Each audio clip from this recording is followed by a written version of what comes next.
All right.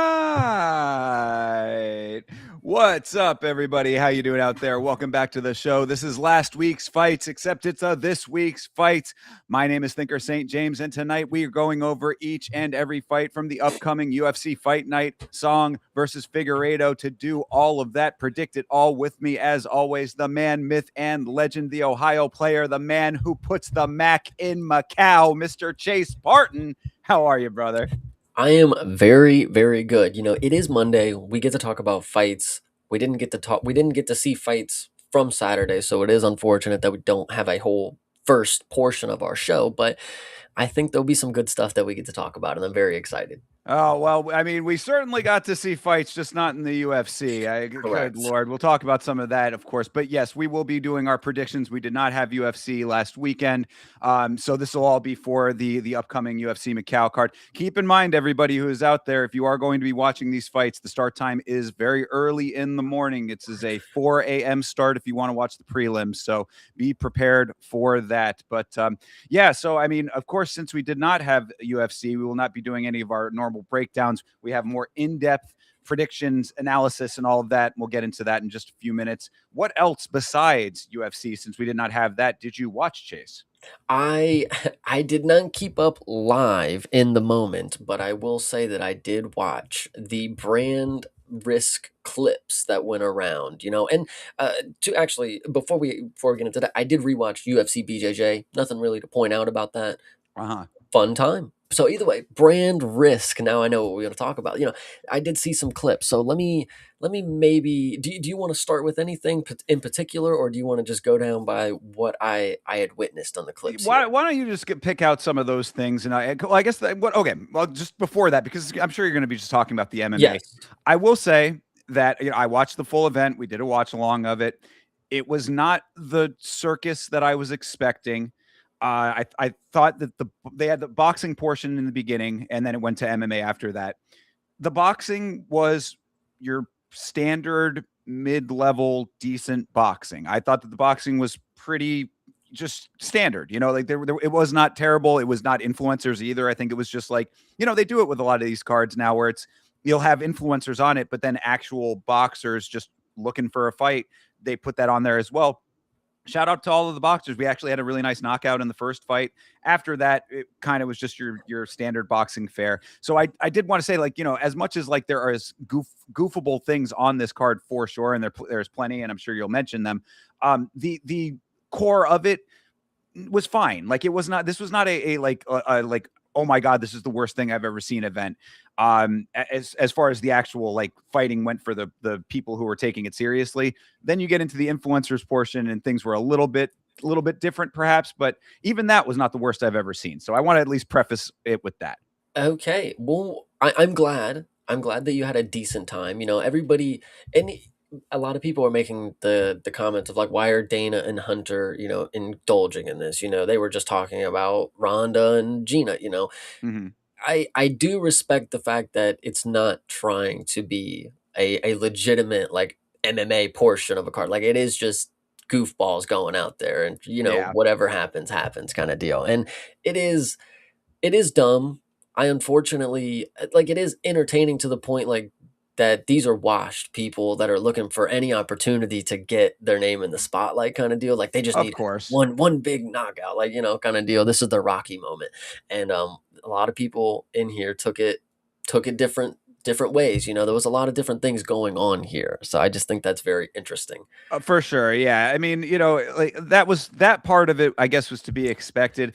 I mean, even with that, sometimes you'll get at least a little bit more like active competition in these fights. There was maybe a few instances of that, but overall, like some of these fights were pretty quick and just as kind of bad as you would expect them to be. Here's my thing, and I'm really hoping to do justice to martial arts here because I think this needs to be said.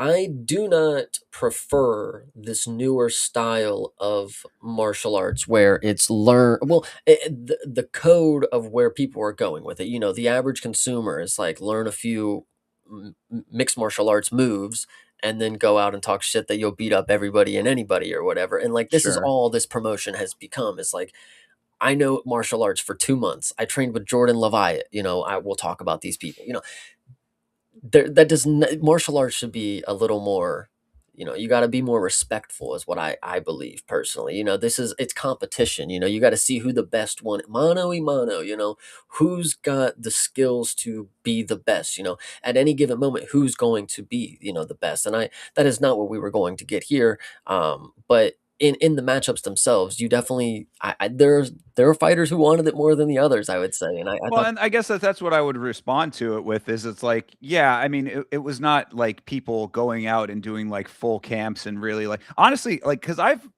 followed some of the influencer stuff in other areas and like there was that creator clash for a little while that I think the mhm, iDubbbz guy was doing for a minute.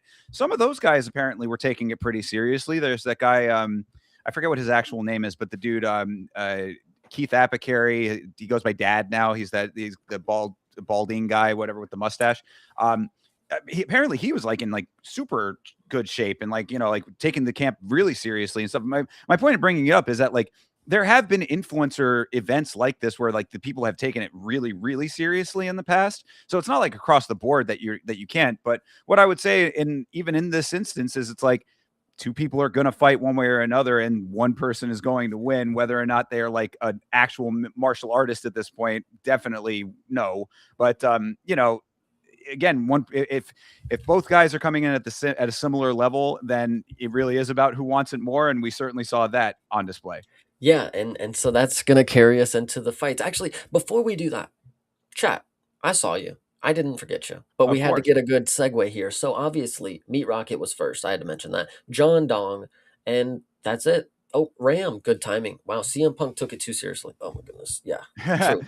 Yeah, well, I think I brought him up on the when we were talking about something when it came to that. But no, what Ki- I wanted to say though, before we get too deep into any of this other stuff, is that I did feel like I let the chat down because we did have PFL, which apparently was a pretty decent event out there in Brussels that we did not watch, and we also had the Usyk versus Rico fight, which of course had a very controversial ending to it, which we also did not watch. So instead of watching like actual combat sports, oh, and also Deep was on as well, and that was the one that really hurt my feelings. I was like, oh my god, you mean to tell me that Deep was on while I'm watching this shit? I'm watching this shit when I could be watching Deep right now. That was killing me. But yeah, this will not be a regular thing around here. Influencer MMA. I had to see it at least one time, but overall, I mean, it was yeah, we should have been watching like actual combat sports for sure. I feel you, but without further ado, I mean, we will definitely touch on some other things, but I would like to know about the first matchup, at least from my point of view, but talking about the ones that I cared about least to the ones that I cared about. So, Titty Ditty versus No Neck. How did this one go? Yo, that's a great example of one guy actually wanting it more than the other and like making it happen. That no neck guy, man, he really came out to win that fight. Shout out to Really? him. It Yeah. wasn't. Wait. Oh, I actually. I Okay. mean, it was not a great no, I mean, it was two lobby dudes. I mean, like, Right. Right. definitely a But blog fest, but the yeah, no fact neck wanted it. Well, the fact that you had something positive to say about him, that's actually very good because, obviously I expected nothing great, so if you had something like, "Oh, he won," that's pretty good to hear. Like, how'd the fight go? Like, what happened here? Walrus flopping. That's really what it No was. finish? But I mean, I saw a picture of an well, armbar, it was didn't finished by exhaustion. Oh yeah, he Oh, tried. Yeah, he tried to go for an armbar. That was actually. Now that you bring that up, though, that is actually something to mention when it came to the oversight of it. This was an ISKA affair. Yeah, ISKA was the commission, I guess, that was overseeing this. They mm, do not care about MMA, so like there was not going to be any actual like rules enforcement, and that was one that actually legitimately bothered me because I forget which one was trying to get the armbar, but whoever it was in the position for an armbar. He wasn't going to get it, but he was in that position, and they actually stood him up. And I was like, you can't stand people up when they're in a potential submission situation. Like that's expressly not supposed to happen. And people are like, oh, well, he wasn't going to get it though. It's like, it doesn't matter. He's in the position for it. He has the potential for it. Like it shouldn't be about the fighters. It should be about the commission knowing that that's the way to handle what that is. yeah, and what I will say to that point about the commissions, we'll definitely talk about them with a fight, a little later about brand risk, but they're gonna get somebody killed. They're gonna get somebody killed with their lack of care and knowledge for how serious you need to take fighting. Like this more or less is not martial arts, of course. This is Mhm. people who think they know martial arts and they have built up aggression that they really want to go in here and try to, figure out. This is just more or less a quote unquote fight. So the people who are the commissions, Isaac, whatever you said, I Iska, yeah, ISK. Iska, they're just unfortunately not going to be. Yeah, they're gonna get somebody killed. I mean, these guys are not lethal killers. These do not have hands registered as lethal weapons or whatever you want to say. But it just takes one stupid moment, like one choke being held really, really long. Like somebody actually. No, we'll talk about some other stuff. But I mean, but I yeah, got to imagine that they have enough wherewithal to know that, like, for like being, but who knows? I mean, you're right. they, It's very, I hope, I'm praying that that's the case, right? I mean, if you want to talk about it, what if Bob Memory just had a heart attack? He very well might have. He very well might have. I'm amazed he didn't, honestly, the way he came into that fight. Is that not on the commissions? Like, Yeah, no, you're right. Absolutely. Yeah. I mean, I don't know what the testing protocols for any of this stuff is either. I mean, this is, yeah, it's Wild West out there, man. In the Apex. That's another reason why I wanted to watch this in the first place. Is like, keep in mind that all of this freak show nonsense was happening in the backyard of the largest MMA promotion, boxing now to an extent promotion on the planet. They're just welcoming all this horse shit in. and by the way, No Neck moved to 2-0 with that. So shout out to Shout out him. to he deserves it, man. Like I said, he actually came out to win that fight with no Okay. neck at all. I love it. Now the next one I want to talk about is between the two white trash guys. Uh, The two explain. There are many. the white guy who dropped the N-word and Oh then gosh, yes, talked that, about that his was grandma. yeah, Dom the Troll and Tommy Tough Knuckles. Tommy Tough Knuckles, my favorite name on the card. Yeah, so it was Dom the Troll, I believe, was the dude who dropped the N bomb. That was quite a thing. This was the first MMA fight of the evening, and it was as bad as advertised. Two blobby dudes going in there. It was a very quick fight, and Dom the Troll, he won the fight with like by submission without even sinking a choke in. He literally just got him in the position of a submission, and the dude just tapped. I So I like, did see that one. I did see. I mean, to be fair, like, and we'll talk about it with another fight. Like one of the fighters who had got submitted on this card, he said getting choked in training and getting choked for real, like that ain't no joke. And I listen. I respect his opinion on that because he is damn right. If somebody is trying to rip your damn head off, like I mean, and now these guys aren't really capable of like a real deadly RNC, whatever you want to say, but like the position that he had him in, he got the body, he got the hooks in there, and then he flipped him over, and he had kind of a little camel clutch going on. Like, I mean, it wasn't something. it wasn't the worst thing I've seen, but yeah, he tapped. It looked like a dude who's never been in a submission. And listen, I tapped to the same thing that looked like it fucking hurt for a second, but he probably wasn't going to go unconscious or anything. 9 times out of 10, I couldn't say. All I know is that it was, he was on his back and he was tapping very quickly, and then facts. yeah, Dom the Troll was very excited. He let him go. He yelled out in victory, a word that is rather naughty to say, and then when he was asked about saying that word, he said, "Well, I was excited." Yeah. Like, and then he proceeded to cry and shout out his grandmother who just passed away. Very quick sequence that was a little bit goofy if you go point by point. No, 100%. And this is where I'll bring up not the announcer, but the ringside comment, not commentator. The interviewer guy. He was like the host of the event, so to speak. I guess you A- could say. And I've seen him before. Like he's like a TikToker, YouTuber kind of guy. Like, I mean, Sure. I think his content is funny sometimes, but I think if you're going to take on this role, like I mean, I'm not saying he did anything like wrong. He actually kept himself quite composed compared to what it could have been kind of deal, but like I was listening to your stream of course, and he was kind of bringing the vibes down. He was kind of fucking the He vibes was up a so lot. fucking annoying, this guy. I mean, like, it really, because what it was is that, I guess he's a character too. Like you said, he's also a content creator. And like, when you're in a role like that, you have to know when it's appropriate to turn up your own level of like, make it about me versus like letting it be about the other people. And this guy just didn't have that gauge in his head. So like, he just constantly was like trying to be the jokey guy, like Hmm.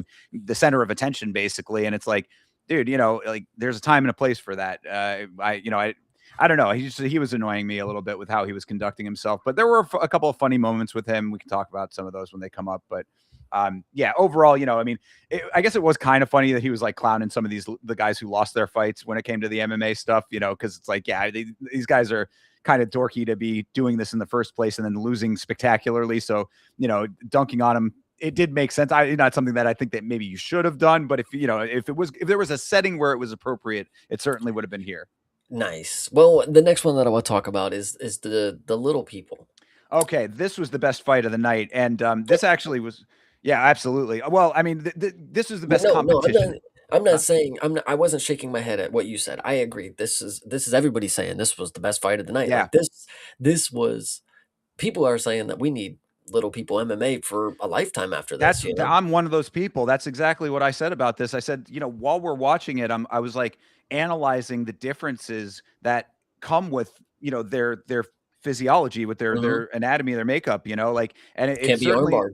it can't be armbarred. Getting chokes is very, very tough as well. I mean, like, like there was one Their time arms where are the other person's arms is just too small for it. I like, that's you know, it's legitimately it. I mean, there was one time he had him in like a side headlock, and I was like, he can't connect his hands, So it's like there are just differences that made it interesting. But both of these guys, shout out to them, Jeremy Smith and Ryder Warbrick. These guys actually came out to fight. And I appreciated it. It was my first time ever seeing little people in MMA, and I was like, look, man, it's like I think I have a little bit of a different view on this in general. Yeah, they're smaller people, guys. Hilarious, I know. Like, I mean, it's like I think we have a history as human beings where it's like, oh, the Oompa Loompas and Wizard of Oz and all this shit. It's like, yeah, dude, they're still people, and they want to compete like anybody else. They're normal people. So I was kind of just viewing it as an MMA fight, and shout out to them. Like I said, these are two people who actually came to fucking fight on this bullshit card, and I thought they did a great job. So I would like to see more little person MMA. If there's a league out there that would do that kind of thing, I don't know. It might be hard to get enough competitors to actually make a full league out of it, but these guys got as much of a right as anybody else to compete. So I was very impressed with both these guys. I am happy to hear that because there's some questions that I have and they're necessarily answers as well too. You're talking about is there a league or something? Dude, Jeremy Smith is 6-0. I said the same thing. I said, how the hell has he been fighting that many times? There must be some other little people out there. So, And yeah, and so to that point, for somebody who came into this fight 5-0, they found him an opponent who was 0-1, and for this dude to put on banger, that's a lot of hope, The dude who has one bout and he lost, and we put him up against a dude who's obviously a killer when it comes to little people MMA. I mean, this Jeremy Smith, and shout out Ryder because again, I seen some of the clips and these guys they were cool, man. I really appreciated this. But my last point about this graphic is, and please tell me you can clarify, how are they heavyweights? Is this just a placeholder on the?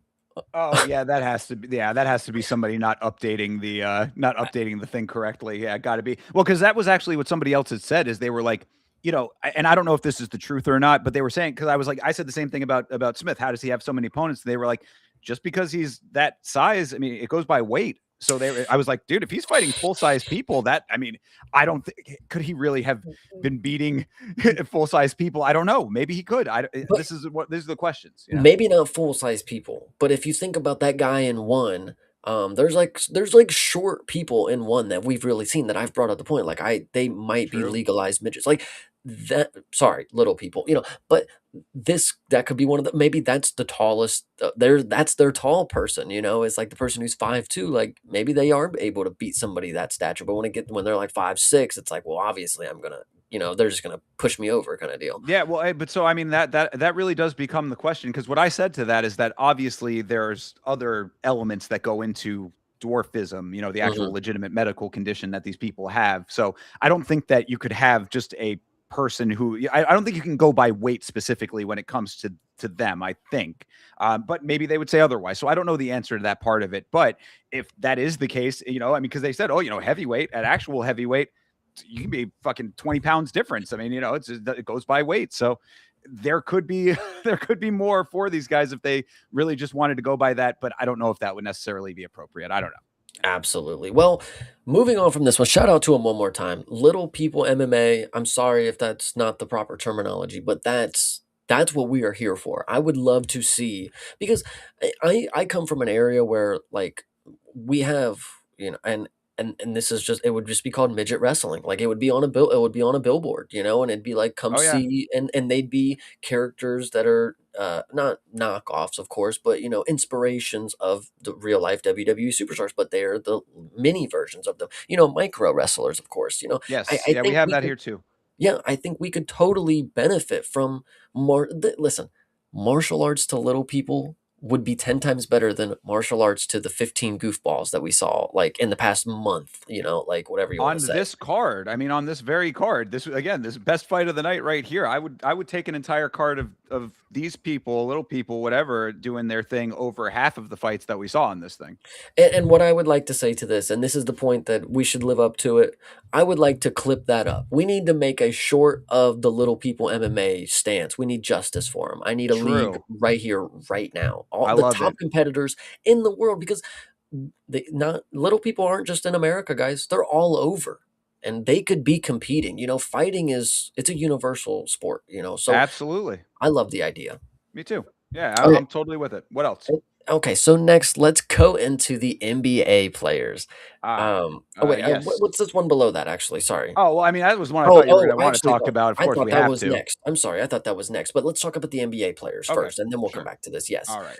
So funny enough, I grew up watching basketball. You guys maybe know this. Michael Beasley is one of those guys who very good, you know, not very very good, just not dedicated enough, you know, likes to smoke weed it seems, you know. He would always say like I'm LeBron or Kevin Durant on the left side of the floor. You know, he's got like this kind of level to him. So to see him, this is where he's at. Very, very interesting. Lance Stevenson, on the other hand, is a guy who his biggest claim to fame is blowing in LeBron's ear because that was the only thing left for him to try to do to disrupt LeBron. Like there was nothing he could do to stop him. It's like I got to get in his head somehow. So you know, just blow in his ear, and it obviously went viral. Very very funny moment. Pretty sure they lost that fucking game. Got stomped out in the series. You know, no big deal. You know, but he went on to not he tried to use that as leverage, I guess, to get more money on different teams, bounced around, ended up being back in Indiana, had to change his number, didn't really have the same vibe, you know, whatever you want to say. To see, Tried to use that as that was his thing that he used to further his career. I'll go. yeah, I'm going to go take me onto your team, and I'll blow in anybody's ear. and listen, I will not get into basketball too much, but so Right. seeing him here, it is not surprising. Like, all right, you kind of fumbled. You could have been in Indiana and they could have paid you just because you blew in LeBron's ear, you know. But you tried to play the market and the market played you. So here you are. Now you're fighting Michael Beasley in mixed martial arts. And funny enough, so I made this point before. You know, Michael Beasley posted clips of him training MMA from Jordan Levitt, and I just thought it was very, very funny. Out of all people, you couldn't have picked like a, you know, Jared Cannonier. You know, I'm not trying Yeah, to listen. he wasn't hanging out with D-Rod, you know? Exactly. So Michael Beasley is getting shown some chokes. You know, he's showing him a rear naked. You know, he's like, all right, this is how you get it. And boom, cool. And Michael Beasley's like, fuck yeah, I got this shit. I'm cool. And from the clips that I saw, there did not seem to be much of a fight back. You know, it No. actually was pretty funny. You know, it started out on the feet cool, and then Lance gets the, you know, Michael Beasley goes for the guillotine or whatever, some stupid shit gets taken down, and then Lance just chokes him the fuck out. Like I it's was going to it's say, you know, you say he was getting shown a whole bunch of chokes. He got shown a choke by Lance Stevenson in this fight. and I think that's pretty funny too. Be like Lance does he is kind of like a crazy kind of dude. Like he does seem like he's a little unhinged. So I'm not surprised that he would think to like right just because when you're training martial arts, if you're somebody who's training martial arts, you don't think to just grab somebody like that. You got to wait till you got their back position. You wouldn't go for a sub like that. You know, you got to be patient. You know, but somebody who really doesn't really know, like they'll just fucking just try to just and he did exactly that. Like, and I think that fits Lance perfectly. Michael Beasley, on the other hand, as a dude as delusional as he is, like it makes perfect sense that he came in here, thought he'd just fucking jump the gilly like Dustin Poirier, and then just gets fucking, and then he taps instantly. It's absolutely something I would love to see. You know, the big three is a league for like the retired NBA kind of guys for them to stay in shit, you know, whatever. Give me more of the ex NBA players because they spend their entire fucking careers. And listen, I had to say it. They spend their entire careers acting like they want to fucking fight somebody. do this shit. Now I believe it. Lance, hey, he's 1-0.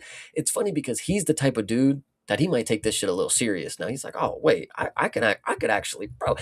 He thought he was anything, and I just took him down, and it wasn't even. I didn't even have to be qualified. I just learned this shit on the fly, kind of deal. He might actually try to fucking go somewhere with it. So, anything else you would like to say on that one? Nope. I mean, obviously you have more of a frame of reference for both these guys. I didn't know them. This fight sucked, and that was about it. So I really, there was nothing really to for me when it came to this.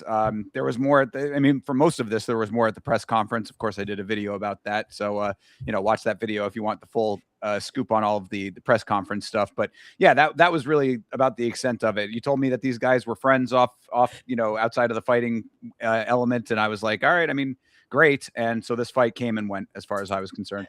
Oh, 100%. But what I will say is, I think this is going to be the story for most of these brand risk type of fights is like the winner should be almost guaranteed for a second bout. He's coming in here thinking he's the fucking man. I just went in a mixed martial arts bout and whooped somebody. Hell yeah, I'll go for a second one. The person who lost though, they're like, I don't ever want to be choked like that again. I would never want to do that again. So Michael Beasley's probably never going to compete. Lance Stevenson, I think he will go ahead and sign up another one against another fighter that we'll talk about here in a second. And actually, it's to a point. Speaking of NBA players and the mixed martial arts aspect, there is a fighter. Well, I'm sorry, excuse me. There is an NBA player who is. I would start to believe that he's like some Frank Dukes shit because he says that he's a black belt in a bunch of shit and he's done a bunch of mixed martial arts bouts and he's like this and that. But I don't know if it's ever been confirmed. His name is James Johnson. Have you ever heard of him? It's a very basic name, of course, but No, yeah, I have not. look him up sometime. If the chat's out there, if you could back me up on this, is James Johnson truly the mixed martial artist that he says he is? Because now we have a competition for him. So Well, that's all. and there was a guy, I forget what his last name is. You've seen him on the UFC broadcast. His first name is Max, but yeah, he's an NFL player. And apparently he trains a whole bunch. And so I Oh, was the Rams guy, yes, yeah, or I mean, yeah, I don't know what team he plays or for, but maybe, or at one point Rams. Sure. red Yes. haired guy. Yes. Yeah, yeah, I forget what somebody will know, but yeah, he was at the event, and they were saying, oh, he trains pretty regularly and this and that, and I was like, okay, I mean, if he's trying to do it too, then maybe he can get into some of this, I mean, it's probably something for him as well. Yeah, I definitely agree with that. But this is because I've seen clips of him sparring with Sean Strickland, not to give him Right, any validity or whatever, but like he does seem like he's kind of here to do it. So here is a promotion for these people, not necessarily who wanna because they have their career. They right. have made their money. There's no reason for them to be a pro mixed martial artist. The money is already there. It's not gonna be there. This is just for the shits and giggle of it. Let me see if my competitive drive can make me surpass somebody in physical combat. And these guys, and we'll talk about it. The next fight, of course. This is actually a great segue because it's a football player with what's his name, Max something. Yeah, And is it Beasley? Is it Max Beasley? No, no, that's his Beasley. Yeah, that's Michael yeah, Beasley. Shit. Yeah, um, yeah, Max. Ah, god damn it. I wish is it not Max Kellerman. No, no. yeah, But either I don't way, remember. shout out Jeremy Hall, by the way, saying James Johnson's legit. Whole family trains and competed. Okay, all right, all right. I want listen. Here's your promotion. But to go to the next fight that I will talk about, Johnny Manziel and Bob That's Menley. yeah, main So event of this thing. this bout order, I would have figured the main event would have been the fucking Ray J shit, just because he's like the biggest Oh, it name. should have. It was the main event it is the people's main event for sure. Gotcha. We'll definitely get into it, of course. But so yes, Johnny Manziel, an example of somebody who again made his money in the NFL, made probably fuck tons of it, blew probably more of it because he's somebody. Anyway, he's going into this. And he actually did look like he took it very, very seriously. And I could have figured that, to be fair. I mean, Bob Memory's a fucking I watched this dude on Instagram cover NFL highlights and he just made a funny voices over them and stuff. Like I could have almost figured that Johnny Manziel with the frame to play in the National Football League, to be a quarterback, he has to be decent sized, of course. Like you have to be able to take hits too as well. Like I could have figured his competitive nature and his frame, he would have been able to compete against somebody who is a fucking video content creator kind of deal. And I was 100% right with that assumption because Johnny Manziel actually came out here and other than the little people, of course, when it came to like the X former athlete of a different sport. Like this, Johnny Manziel looked like he was actually doing some good stuff. He was throwing a low kick. He was kicking high. It didn't look pretty, but he was trying his best. To make it like I'm here to beat this dude, and he eventually did. Of course, just gets into fucking full mount because Bob Memory's just fucking. Anyway, so Johnny Manziel, I want to give a big shout out because And Max Crosby, there yes. you go. Yes. Thank you, Bleeding Edge. Appreciate you being here. And yes, Max Crosby is the guy's name that I was talking about. Thank you, brother. And so Max, I mean, if you want, I think the size might be a little different, but Max is probably a pretty fucking big dude. He plays on the line, to be fair, so he would have to be like heavyweight, and Yeah, Johnny somebody would Manziel. who actually would like, be trying to like take fighting somewhat seriously, like to fight him, I mean, Well, not or just a not guy big enough, I guess you're saying. a Yeah. guy big enough and with enough, star power that it makes sense, but like because he's not necessarily trained to the brim, but he's a guy who steps in there and he'd maybe want to compete at the level that would be considered pro. Everybody who competes or trains martial arts, to have one professional bout, I would say that's if you're there actively training, like that should be the goal, and to do it at this level. I mean, again, it's not for the money, but to just go out there and prove to yourself that like I could competitively as a man, I can compete against another man, whatever you want to say. Like it's all about competition. And that's why I want to give Johnny Manziel props because like you can truly see that like what got him into the NFL is you saw a kind of glimpse of that. Like he did want to compete, and Well, I not mean, just when like he's fuck going up around. against this fucking cartoon character, Bob Menery. So what they had Yes. said about this guy is that apparently he had gotten kicked out of a casino earlier or like the previous evening or whatever. He was too drunk, so he was like wired, bouncing all over the place, and made a bit of a fool of himself out in the casino. So they didn't even think he was going to show up, and then he shows up to this fight, and he was strung the fuck out. I mean, he was this guy. I don't know exactly what he was on, or if he was on anything, but I would suspect he might have been. Just speculating, of course. But yeah, he came into this fight like all kinds of wild. So Manziel, all he had to really do was just weather a little bit of kind of drunken barroom slugging for a split second, basically. Just kind of corral the situation and then take over, and he did his thing. So yeah, Manziel with the easy dub. Yeah, and that's where I have a problem with this as well. And just to make a quick point, because if Max is 6'5", 255, I think we are making a great case that James Johnson needs to make a return because that dude's like fucking 6'6", 260. Like I mean, it's like damn near comparable. I mean, so Sure. that would be a fun bout, not necessarily to see them go out there and try to kill each other, but hey, I'm all for just like having the professional debut. Go out there and show if your heart's really in it, because that's another point that I wanted to make is like Bob Menery. I didn't expect too much, and props to him for getting in there. I'm not trying to shit on the guy or anything. Like he got in there, but it did not look like he was prepared to take a punch. And whether it was because he was on something and that had him in a like state, like I don't know what the fuck he was doing, but Well, I it, mean, I'm trying to shit on it because I think that you're giving way too much credit to a lot of this. I think that most of these people are here to, suck a little bit of shine off of being on a card like this. They don't care about fighting. They don't care about combat. They're not trying to prove themselves as men or like do what you're saying. Oh, I just to show that I can take a fight. Right? No, they're just trying to go in there, no. get a little bit of extra shine, and then get the hell out of there.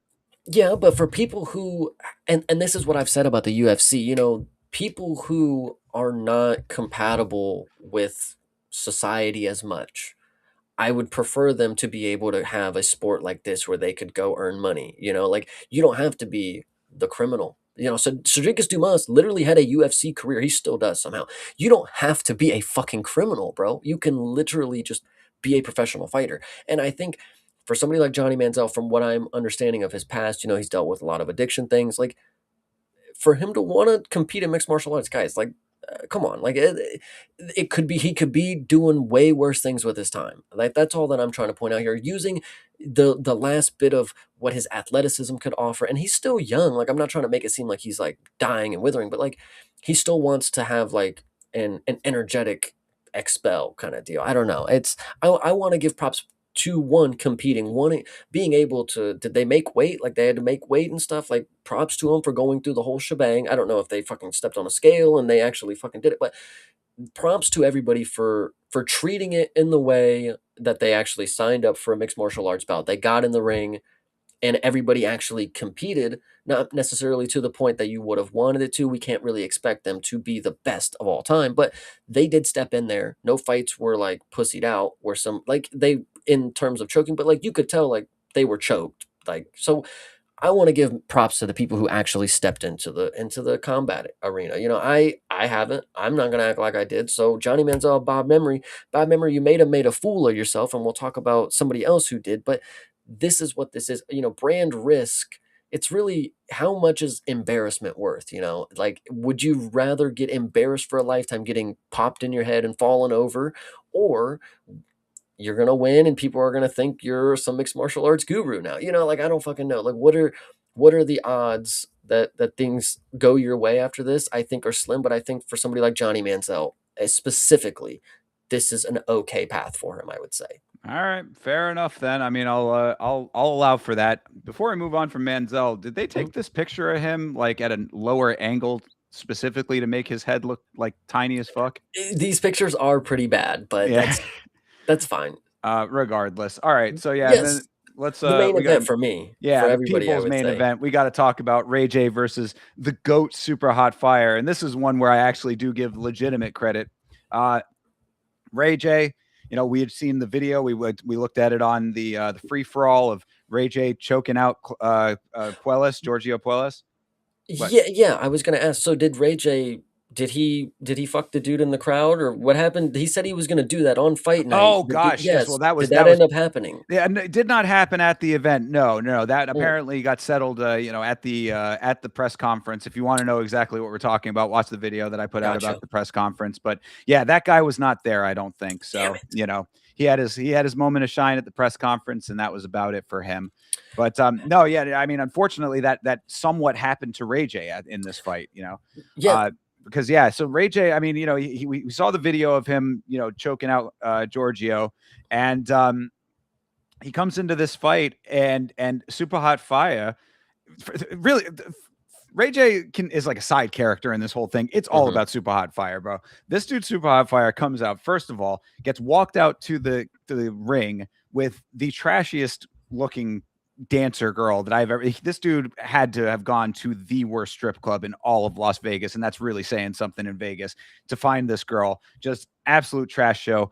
You know, shaking ass all the way to the ring. He's coming out there, and then in the fight, round one, he didn't throw a single punch. And I'm not even like, that's not a meme. Like, he I've literally heard did not. people say, yeah, Yeah, he intentionally did not, is what I'm trying to say. It's not like he was like trying and missing and like, oh, he didn't throw a single. No, he did. He intentionally did not. He was dodging and dipping and weaving from Ray J, not respecting Ray J in the slightest. Everyone was like, what's he doing? What's he doing? And I'm like, he has to be memeing right now. In my mind, I'm like, this has to be a joke, right? He's like, obviously not taking this seriously.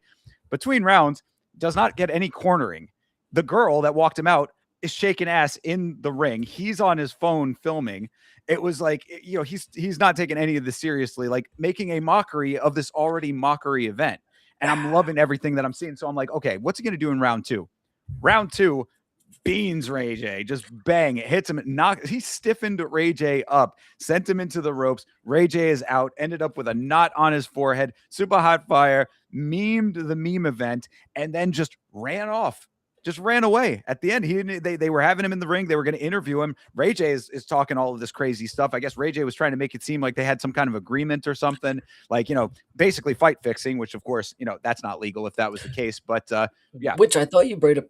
Somebody brought up a great point about that. Is Ray J is kind of he's kind of out there, so maybe that was his way to like cover it all up. Like, bro, that's what I had said. Yeah. you fucked me out of the money. Come on, it's like that's it. That was his way to like screw everybody out of shit. You know. Yeah, just to be like, yeah, you know, I thought we were doing something different than what we were doing here, and I wasn't actually, yeah, you know, he's trying to make it seem like there was a different arrangement or Yeah. whatever. But I don't give a fuck what the answer was because he got knocked the fuck out, and Super Hot Fire is the man. What I will say about that, and specifically to the Super Hot Fire, I only know the dude from the meme. I don't know too much about him. Apparently, he was 2-3 in MMA, you know, before this. So props to him for competing and wanting to, you know, if this is the life that he's competing in, you know, he just got the biggest fight of his career against fucking Ray J, you know. So the let me I did hear that he did not throw a single I did hear it broke down that he did not throw a single punch. He had the girl twerk and no cornerman. I unfortunately and this goes to the larger pictures because Super Hot Fire he is somebody who has somehow navigated his aura very, very accurately. So the meme, of course, and now here we are, gets a fight with Ray J, doesn't throw a single punch and then pops him once and finishes it.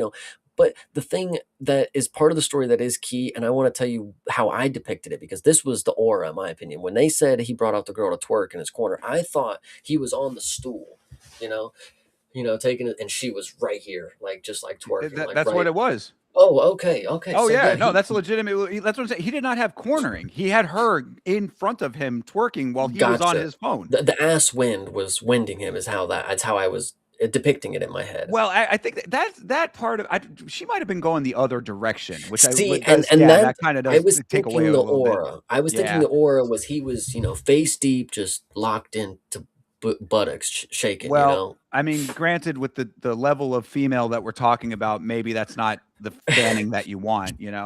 Fair, But but he got the rejuvenation that he needed, because yes, you are right. In the second round, he throws the one punch and lands right on the top of Ray J's head, and it is pretty funny because it wasn't no fluke. I mean, Ray J got popped, and you could see his body, and then he eyes falls open, flat. yeah, Like, yeah. yeah, He was eyes wide open out. I mean, like, and it was, yeah, it wasn't even like on the button or anything. Like, not on the chin, not on the temple. Like, it was just on the top of the head, and it just rocked him hard enough because he's not used to getting punched. You know what I'm yeah, saying? Like, so yeah, no, absolutely. Super Hot Fire is my fucking hero, dude. Like this dude, I didn't think that it was possible to out meme the meme event, but he did it, and I'm like, yeah. this guy, like a legend. This is like he's like the Andy Kaufman of MMA right now, which I appreciate.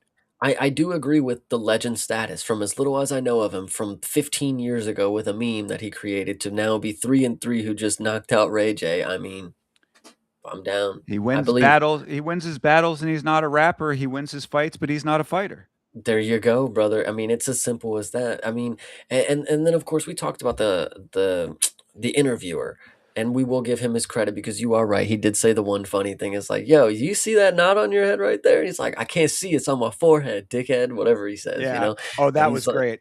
and then he's like, it's a big cartoon lump right there, man. Yeah, That was, yes. That was a genuinely funny moment for the interview guy for sure, and also saying like because Ray J was going to go over to talk to Super Hot while he was trying to interview. He's like, no, don't talk to him. You don't deserve it right now. And I was yeah. like, yeah, there you go. If you're going to be taking it to that level, that is an appropriate time for it. So yeah, that's his one little level of praise he gets. And before we close this one out, I thought Dada 5000 was your hero, James. He has been surpassed by Super Hot Fire. In fact, if Dada 5000 wants to throw down, I think Super Hot Fire might be the next matchup for him. I want to talk about it. I know this is not necessarily the show that we speak about these things at this point. At one time maybe we talked about it, but I do want to talk about a hero in the sport. And I think this is a story that we should talk about. Not necessarily a real hero, but of course, for a person who's trying to compete in mixed martial arts at this level, and they're going through the health issues that they're going through, I would just like to say, Andreas Gustafsson, whatever past stuff that you have going on with tattoos and alliances and cliques you got, all out the window. Broken neck before your debut, and now heart conditions. That's hard. These are things that you would assume he had been dealing with. It's not something that just, oh, you wake up with heart conditions. Like you develop them over time. His neck wasn't just snapped. It was just like over time. A fracture, a disc out of plate. Things like that happen. So he had probably been dealing with a lot of things. And I'm not trying to like make speculations, but he did kind of seem like a very stiff kind of fighter. I mean, Yeah. I feel for the guy. I bet he had been going through it, and for him to kind of call a moment to the career, it's unfortunate. Because he's somebody that I was really interested as a prospect. As a fun fighting style, and hopefully he's able to figure all that out. I'm sure there's a doctor out there telling him that he's never going to fight again.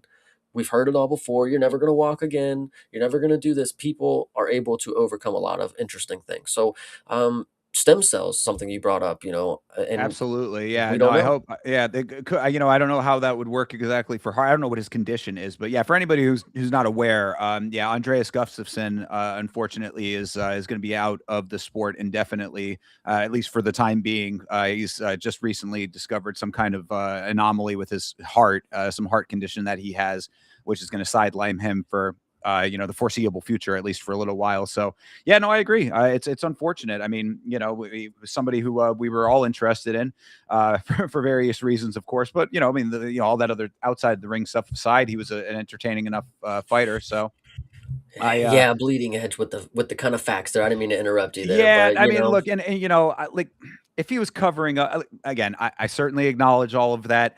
I want to believe that people can change in life. If he was if he felt strongly enough about his past that he was trying to actively cover it up, with other ink or whatever, then I look, I can't tell what's in the man's heart. You know what I mean? mm. All I know is what I saw in the cage, and I had not heard any other stuff. He had not given me any other reason to dislike him in that regard. So I don't know.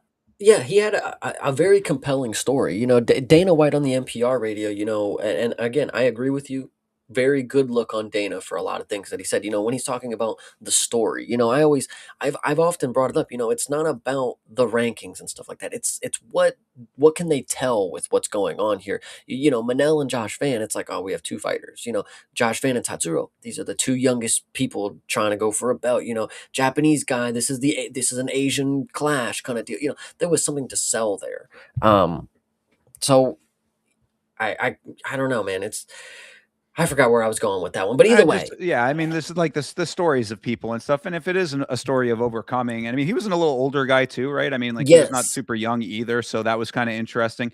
Again, like just taking him off of his fighting style and what we saw from in the cage, like if he kept doing what we had enjoyed from him, he went for it. He was definitely a guy yeah. that went out there and actually fought. So I appreciated that. I would have liked to have seen more out of him. It certainly was a hot prospect coming off of the Contender Series, and then inside of the organization showed some grit in there. So it's unfortunate that he's sidelined or whatever, but best of luck to him. I hope that he gets better, and if he is a changed man from his wrong thinking of the past, then that's something to be celebrated as well, I say. But again, I'm not trying to justify anybody or anything for this, but I would like to just make the stipulation that even Thinker would agree that some of those logos, they're kind of hard. I don't know. I Like, mean, I'm the first to say it. I mean, there's a reason that iconic imagery sticks with people, and some of those, unfortunately, evil entities were some of the best with those. yeah, so we've talked that one to death already. We've had multiple different instances, but once again, just shout out to Andreas Gustafsson. It sucks to hear when somebody has to take a sideline to the sport. In any case, Dominic Reyes, I felt the same way at the time. When he Right. stepped away. Fair enough. Yeah, absolutely. So, all right. Well, that all being said, is there anything else you want to talk about with this horse shit? I think that we've platformed brand risk more than anybody else should or has. So, if you had any final thoughts on this thing? Nope, I think that is good. I Oh, well, appreciate actually, no, I everybody. do. Oh, I do. okay. All right, go ahead. Let me say one thing, okay? And I know I've said this in the Discord, and I said it a little bit on the stream last night, but I need to say it here on this show. Sean Strickland is the biggest bullshitter in the world of mixed martial arts. I am sick and tired of Sean Strickland and this duality that he tries to play. This guy has this fucking anti-influencer outward appearance to people, or like tries to portray that while being an influencer himself and absolutely loving it. Sean Strickland went to this event, was on the microphone being the exact hack that he is. He is we talk about hack comedians, like, what that is. It goes for the easiest joke, the joke that you've heard a million times. Sean Strickland does that to a T. And I don't know if it's because he thinks that is like what his core audience wants, or if that's just the lane that he is comfortable in or whatever. But when Sean Strickland gets on the microphone, it is racial humor, it is sexist humor, all the things that about his brand, but it's the easiest jokes of all time. The example that comes to mind is there was one moment when somebody brought up lawyers, and Aiden Ross, who was running this brand risk event, was like, "Oh, I've got good lawyers." And why does he have good lawyers, Sean? Tell me why. Oh, good. And of course you got good lawyers because you're a Jew. Yeah, Sean, great joke, dude. We haven't heard that one 8 million fucking times. So that in and of itself is annoying as shit, that he's not even like clever enough to go one step beyond that. But you could tell he's sitting here having a great time on commentary with all these other people doing his thing. And then he has the fucking nerve after the show is over to come out and be like, "Guys, I don't know what I was thinking. I lost my dignity being there. It was the worst thing I've ever seen, brother." Shut the fuck up. You are a duplicitous asshole for this shit, dude. Like, you were having a good time with it. You're playing both sides of the fence, and it's annoying as as shit. So I'm sick and tired of Sean Strickland with this two-faced personality that he tries to play on, because he knows that people like want to see him be like the anti guy. Oh, I'm anti-influencer, but you cannot play both sides of the fucking fence. I definitely agree with everything you've said right there. The thing that I would say I know for fact is, yeah, he looked pretty happy hanging out there, all night. And it wasn't even just like, oh, I did a couple minutes and I realized that. No, he was there. He was there all night, just there all night. So He was there with his girlfriend Nina. Nina with her two boyfriends, Sean and Armin, were both there. Armin was actually pretty well behaved, except he did knock the table over. That was kind of funny. very funny. Yeah, but so whatever, the table got knocked over. Armin was the one that happened to do it. But either It way, wasn't a commentary booth because it was just folding tables. That was why it got knocked over, by the way. it was a But commentary dais, is what it was. It was just a bunch of people kind of coming in and out of commentary. It was interesting, but yeah. So I mean, like, Sean is there with Nina, and they're doing the normal shit that they always do. He's having a grand old time, and then has to go out after the fact to denounce all of it, like he wasn't part of it and enjoying himself doing all that stuff. It's like, he's just it's disingenuous. Like, it's transparently disingenuous. It's obviously disingenuous. You know what I mean? yeah, no, absolutely. I think it's just unfortunate that he has to mask who he really is at this point. He's made a career being the I hate everything guy, but now he's actually getting to the point where he's got to move on from that because he's got to get a new he's gaining a bigger audience than he ever would. He never thought he was going to be a fucking two-time champion to beat the two biggest upsets. He just went in there with high hopes, and now he's one of the biggest names in the game. And so him hating everything, he's realizing he's got to start branching off, but he's got to enjoy it in the moment. But then afterwards, he's still got to garner in those people who don't watch the event, and they didn't even know that he was there. He's like, fuck, I stopped by. Fuck it, my bad, guys. That shit was whack. So the people who just read that tweet, they're like, yeah, see, Sean Strickland even knew. He even knew this shit was bullshit and dipped out, but they don't really know that he had the time of his fucking life, hanging out with Takashi 6ix9ine, brother. Yeah. I am appalled that this is happening, like in America for real. Like this dude is something crazy. Self-proclaimed one of the weirdest people that I've ever met. Yeah, Not yeah. met, excuse me, but ever seen on. Yeah, Yeah. for sure. Yeah, no, that very, very crazy. And Sean, just kind of chilling with him, of course. Yeah, another part of it. Yeah, Everybody just chilling with him. A whole I know. arena of people chilling, and he's not followed by guards. He doesn't have an ankle monitor on. Like, I'm confused on why the police are not with him 24/7 at this point. Like, I don't know. That's crazy, but Yeah, whatever. well, that goes to a broader problem that we have in the country and the world right now. That it's like we have we've got this like kind of moral outrage over a lot of things, but then also at the same time, ironically and bizarrely, also a normalization of a lot of very terrible things. It would seem, considering that no punishment happens to anybody who does terrible things anymore. But again, that goes into a broader problem. Either way, I just thought Sean Strickland was an embarrassment when it came to how him being at the event, not a problem. And even because I see Beeb saying, oh, Strickland is a borderline racist as best. It's not the racism doesn't bother me. I mean, like, does it bother me? Yes, of course. But I mean, like, him being that character, that does not bother me. It's the fact that he's not clever with it at all. It's like same with Josh Hokett. Like Josh Hokett being like a cartoon character, WWE or whatever, that would not bother me if he was actually clever. He is just annoying. And Sean Mhm. Strickland gets into that same boat when it's like the lowest hanging fruit that you could possibly imagine when it comes to these jokes. I mean, like, I'm surprised he wasn't busting out watermelon and fried chicken when it came to some of the black fighters on the card. It's that level of like baseline commentary as far as like the humor goes. Like that's why it was bothering me. At least have like a little bit of snap to it. Mhm. Yeah, no, it was definitely a sight to see. My last question, I guess, just because we've already taken up an hour I know. talking Yeah, I about did this, not expect to be but talking we'll about run this it. horseshit We'll enough. round it out with this last one. I mean, what did you think of Aiden Ross fight commentary? I mean, that's the last thing I gotta ask. Aiden Ross on the, I don't know enough about him to like have a full on like opinion about from what I understand, he's not very bright, or at least I have seen like other clips that He have makes like, millions of dollars, brother. well, that kind of what I was leading towards, I guess, is that like, I mean, regardless of his like actual intelligence as a person, he did not bother me at all, honestly. Like there was not a time on this card where I heard him and I was like, oh my God, shut up or anything like that. He actually just seems like a kind of a meek, sort of normal kid who like he reminds me of like a kid that is like hanging out with the older kids, and like he's just sort of like a younger kid there that doesn't, he's kind of just like, oh man, like what's going on, like that kind of thing. And I don't know if that's his shtick. Again, I don't know enough about him to like really know the full story, but he never bothered me at all. Actually, I really thought that he was, because he was almost like a side character in his own thing, like which is kind of how I view him in general. It's like it's never really about him. It's more about the people that he gets on his stream. It's like, he's just kind of like there and in a broader context of everything else. So I don't really know how he got as successful as he is, but like he does not bother me all that much based on what I have seen. 100%. And just speaking of Aiden Ross as well, I was, and nobody can confirm this as well, because if you had not watched an Aiden Ross stream, I know this because of Armin. He's been on there with the Guru thing.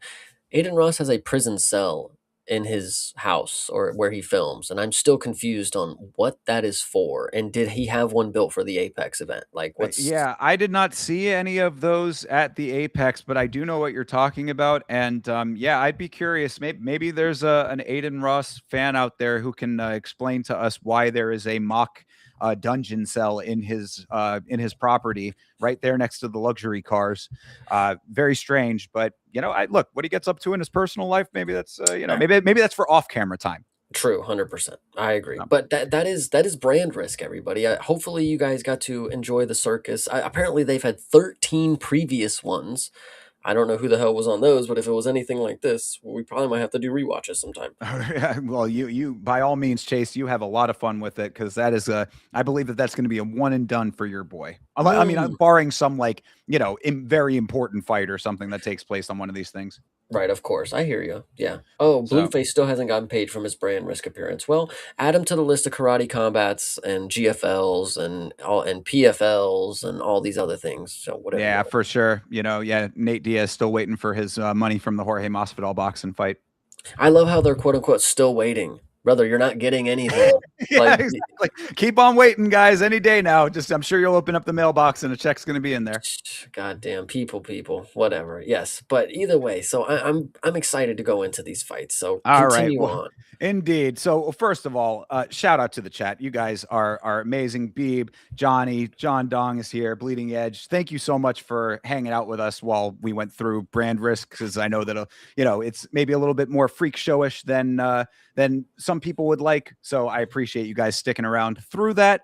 And yes, so I mean, that all being said, let's talk a little bit about the upcoming UFC Fight Night. This, of course, is Xiong versus Figueiredo. This takes place at the Galaxy Arena in Cotai, Macau. That is in Asia there. So yeah, this is the early morning fight card out there in the other side of the world, and we got fights to talk about on it. First fight of the, well, I guess actually before we go, right, we did want to we screwed up last week, and I need to make sure that I'm keeping this more in mind. But last week we let you down. We did not tell you where we stand as far as our rankings go. So how did we do last week as far as our predictions, Chase? Okay, so out of the 1, 2, 3, 4, 5, 6, 7, 8, 9, 10, 11, 12, 13 fights, I had gotten 1, 2, 3, 4, 5, 6 correct. It was not my best day. Thinker had gotten 1, 2, 3, 4, 5, 6 correct. You got to be kidding me. Let me double check here real quick. 1, 2, 3, 4, 5, 6. Yep, it was exactly 6. My God. So the totals for the total for the year, it's not even that bad. 130 to 111. It's still close. I mean, obviously we're good. Like, that's not even that bad, but cool. Yeah, well, that could have been my time to overtake, though. Yeah.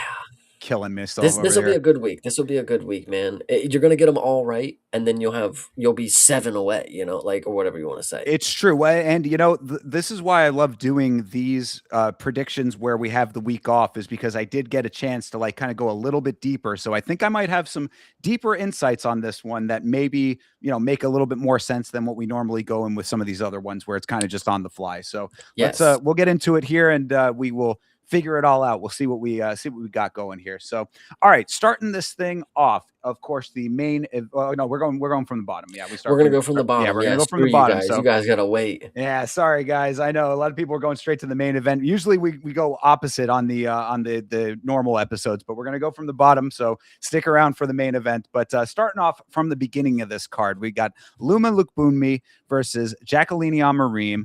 Lookboonmee is 10-4. She is 4-1 in her last 5. Her wins are over Estela Nunes by unanimous decision, Bruna Brazil by unanimous decision, Elise Reed by submission, and Denise Gomes by unanimous decision. Her losses to Alexia Thayanara by unanimous decision. She has 1 knockout, 1 submission. She has been subbed once and never knocked out herself. Amorim is 10-2. She is 4-1 in her last 5. Her wins are over Polyana Viana, Vanessa Demopoulos, and Corey McKenna, all by submission, and Montserrat Conejo Ruiz by knockout. Her loss is to Mizuki by unanimous decision. She has 8 subs and 2 knockouts. All of her wins are by finish, and she has never been finished herself. This is a good fight to start. Now, initially, I said, "God damn, Lookboonmee got fed here because Amorim's just gonna get a first round submission." But after careful consideration, I would like to believe, right? Lookboonmee is somebody that, again, she represents Thailand. She is the only person in the UFC from this relative nation. So a lot to be desired when it comes to teams and camps and what we got going on here. But what I will say to that point is Lookboonmee has shown improvements. The times that I have seen her, she has shown a level up, and not just in her style and in her skills, but her aggression. She felt like she was really ready to compete. And these are two people who are 30 years old and right right at the same time in their life. But it really just comes down to, do I want to believe in somebody's ability to get better? Because when you look at Amorim, what has she done to get better? Like, she has only came in here, finished people instantly, and the one time she faced adversity, she gets beat by decision by Mizuki, who, she looked good that fight, but did she look great that fight because Amorim? Like Mizuki, nobody thought that she had a chance really at the time. So I want to believe that Lookboonmee, for me to believe that I know what I'm talking, I know a good fighter. I know a fighter who is leveling up. They are taking the necessary steps. They are showing discipline. They are showing determination. I want to believe Lookboonmee has got this, and I still say I want to believe because I think there's a caveat, and I want to hear your response to what I'm about to say. But the fact of the matter is, Jaqueline Amorim is one of these people who is, I can't call her a cheater because she doesn't get caught, but she is somebody who will grab the inside of the glove. She is hooking. She is doing all of the things that are a little unethical, maybe slightly dirty, to get these finishes. So I would not be surprised if in the first round we get to the ground and and this chick is doing some crazy stuff to keep it on the ground. So that's my thought process here. So go ahead. Well, I mean, I think that this is the big question, because I agree with you about Lookboonmee. I do think she has been making some good improvements, and she does have a level of aggression that makes her dangerous. I think that the loss to Alexia Thayanara is what sticks out to me, because Thayanara is like, she's a little bit bigger than Amorim, but she's somebody who can control. Amorim is very like one-dimensional, honestly, I'd say, is what we saw, especially from the Mizuki fight. I went back and re-listened to our commentary about the Mizuki fight with Amorim in preparation for this, just to kind of like get myself into the right mindset here. And what I was hearing, Mizuki came out looking amazing in that fight. Like, why Mizuki is like just kind of like held off in the side, like, where's Mizuki? She needs to come back. But where she fights very infrequently, but when she does, she looks amazing, and she was able to win that fight. But Thayanara is, like, again, a controller. She's able to keep the position.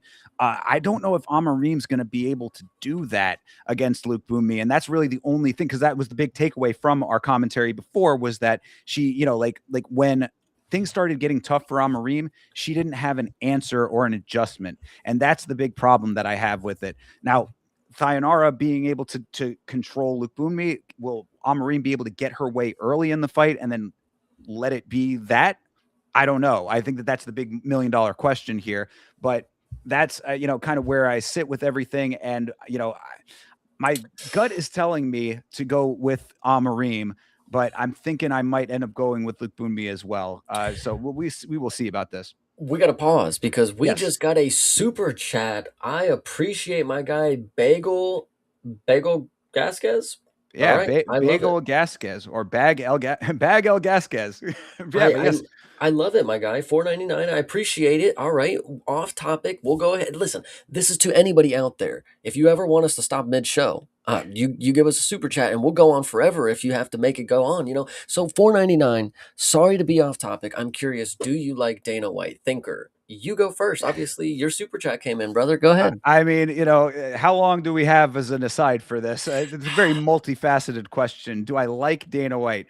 I respect Dana White for what he has accomplished. I don't always agree with his conducting of how he goes about his decision making. There again, there's a lot of different. I think Dana White is a very multi-layered individual when it comes to this sport.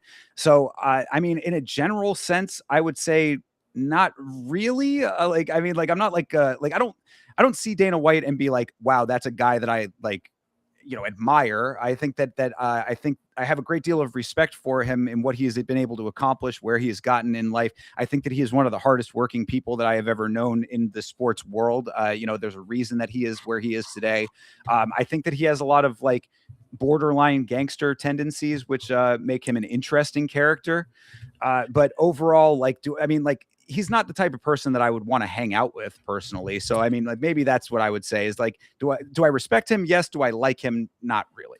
I listen, I agree with a lot of the things that Thinker said. I personally, I'm not going to go have a beer with them, just because listen, I saw you slap your wife, bro. Like that's just me personally. But as the head of the organization, as the head of the UFC, this is somebody who came from the NBA.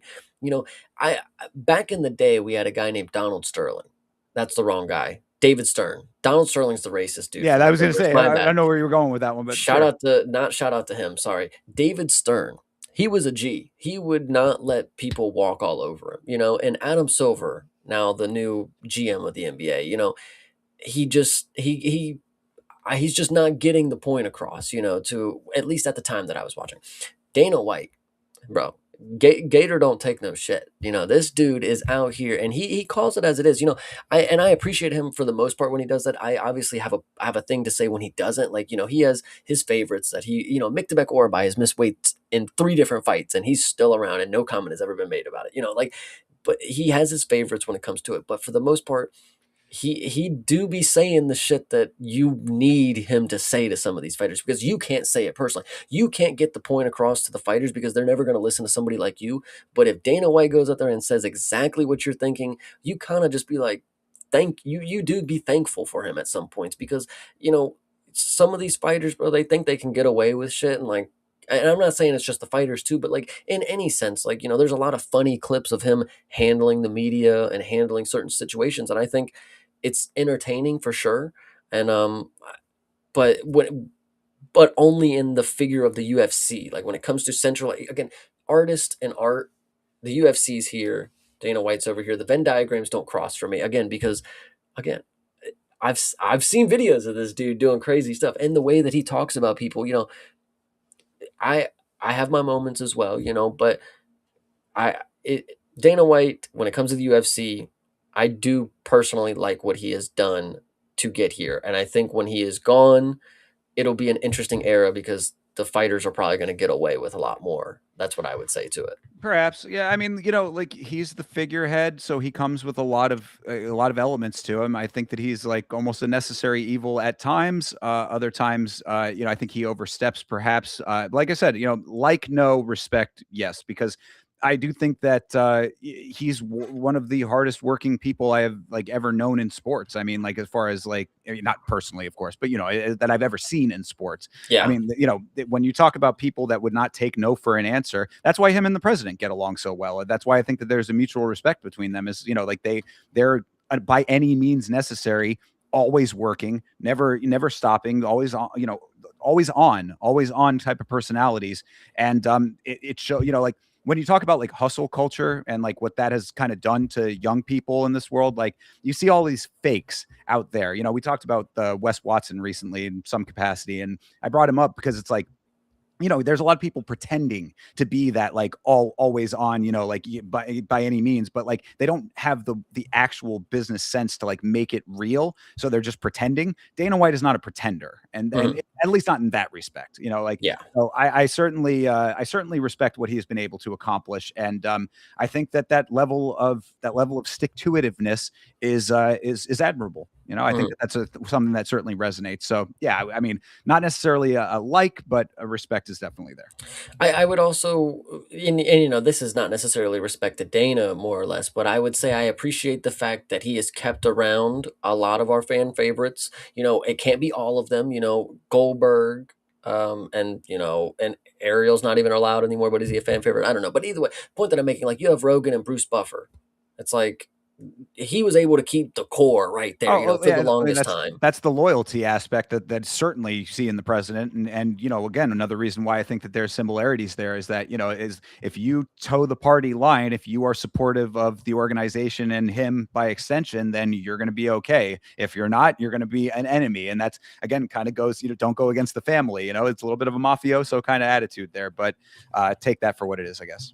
Yeah, 100%. But I once again appreciate the super chat. If you have any more questions, listen, we're open. We're Turn open, brother. Yeah, turn it into Q&A if you want to keep the super chats coming. But either way, yes, Bagel Gasquez, thank you very much for the super chat. We really appreciate it, brother. 100%. All right, well, back to this fight then. We kind of were halfway through the analysis here. So, you said you were going with Lookboonmee? I'm gonna go with Loma Lookboonmee because I want to believe that we're coming around, guys. And this is actually something that I'm glad that we can talk about, specifically because Loma is the only one that we have from Thailand. I have to bring this up. There is something that needs to change, and Loma potentially could be that changing force if she comes out here and continues to make a name for herself. Like 4-1, I'm pretty sure we just said in the UFC. 5-1, we start moving closer to the title picture. You know, she starts beating people that are ranked or whatever. Thailand could finally be on the move when it comes to mixed martial arts, because I've made this point before. You look at all the contemporary regions: Korea, Japan, China. You know, now you have Myanmar as a champ, you know, whatever you want to say. Malaysia, obviously, you can, you know, whatever you want to say. There's others that are not there, but when it comes to the major powerhouses in combat sports, Thailand is one of the biggest things because of Muay Thai. And of course, they want to keep Muay Thai cultural and keep that the main focal point of their region. But we need to be at a point where we see Thai fighters who are going to use their expert, you know, Muay Thai, because Carlos Prates is proving that it can work. You know, it can be such an effective way if you have just a serviceable other skills. And I think Loma, I think she has the opportunity to be that, you know, be another. She's not obviously the most Muay Thai based girl. She's more of a grappler kind of deal, you know, at this point. But people from the region could see like, oh, it's possible, not just Muay Thai, you know, and obviously they want to do that because that's, you know, ingrained in them, again, cultural things. But mixed martial arts is just another avenue for them to produce products for their fighters. You know, they have so many people out there. They can have their own circuit for mixed martial arts. They could have their own road to the UFC for their, you know, like this could be good for Thailand. I'm really hopeful, and I really appreciate Lookboonmee. And yes, I'm going to take Loma Lookboonmee. All right, fair enough. I'm going to take Jaqueline Amorim. I think that the issue here, because like I agree with all of what you just said. I definitely do, and I would love to see more Thai representation. We do Muay Thai Sundays on this channel. I'm a very big fan. I think that Carlos Prates using that plus a mixed martial arts trap, you know, surrounding Muay Thai with the rest of the skill set is tremendously effective, and he is showing that. I don't think that Loma is necessarily like showing that like at a high clip just yet. Now, Amorim did get checked in her last fight. I mean, that is, you know, it's certainly true, but she was able to handle like a lot of other people with the style that she has. I think that if she's able to get her way early in this fight, that's going to be the decision maker. And since Alexia Thayanara, that's kind of what I was leading up to in my, before we got sidetracked there. Like if Alexia Thayanara was able to get her way in her fight with Lookboonmee, I think that Amorim might be able to make that happen for herself too. let me clarify this. I mean, Jaqueline Amorim may have a fancy record and a high finish rate, but from what I saw in her last performance and what I've seen from Alexia Thayanara, I think we're gonna see the separation and just how good these fighters are here soon. Well, Because Jacqueline's gonna lose here, my opinion, and then Alexia Thayanara is gonna continue to probably win. She looks like she's a fucking good fighter oh in yeah, this no, for fucking. sure. And I'm not saying that Amorim is like exactly like Dayanara. I think that what the decision maker is for me is that Lookboonmee had a problem with Alexia, Mhm. and I don't think that Lookboonmee is as good as Mizuki was in that fight with Amorim. True. Fair. Yeah, So, I'm hearing you. Okay, so hey, first fight of the night, we're already split, but hey, that's what it is, you know. of So course, and if you are new here or if you are not, you know that we are streaming to our individual channels. So whoever has the opinions that you agree with more, make sure that you go to that stream and you like that stream.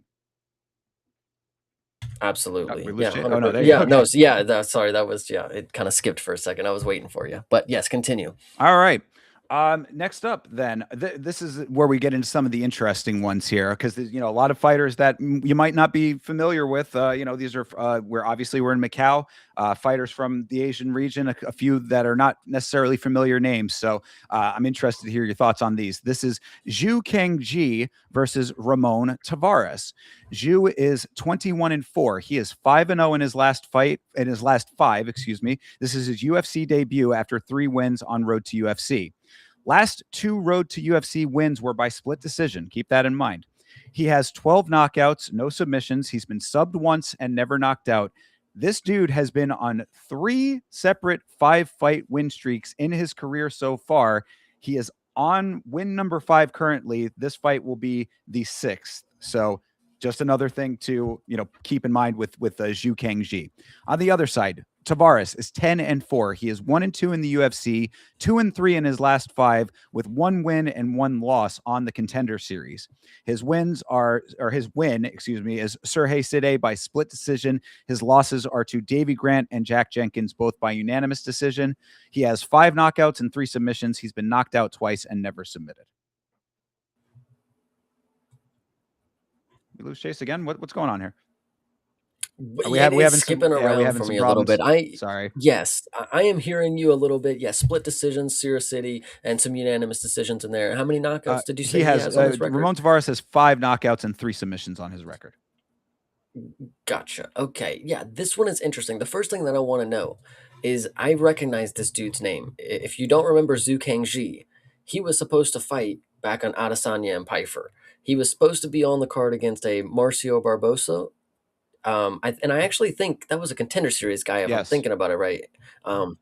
But so for him to, whatever the issues were, visa issues maybe, I don't know. So he comes in now, finally going to get his debut against Ramon Taveras, who one of these guys, and I've said this before. I mean, he's a guy who he's unfortunately going to have a close fight every time. Like he doesn't have the separating factors. I personally think Sarah City beat him, but if you take into account the blood and whatever, they could have set up a trilogy for later with that one. But I don't think they figured Tavares was going to be anything. But it sucks that they robbed Siri anyway.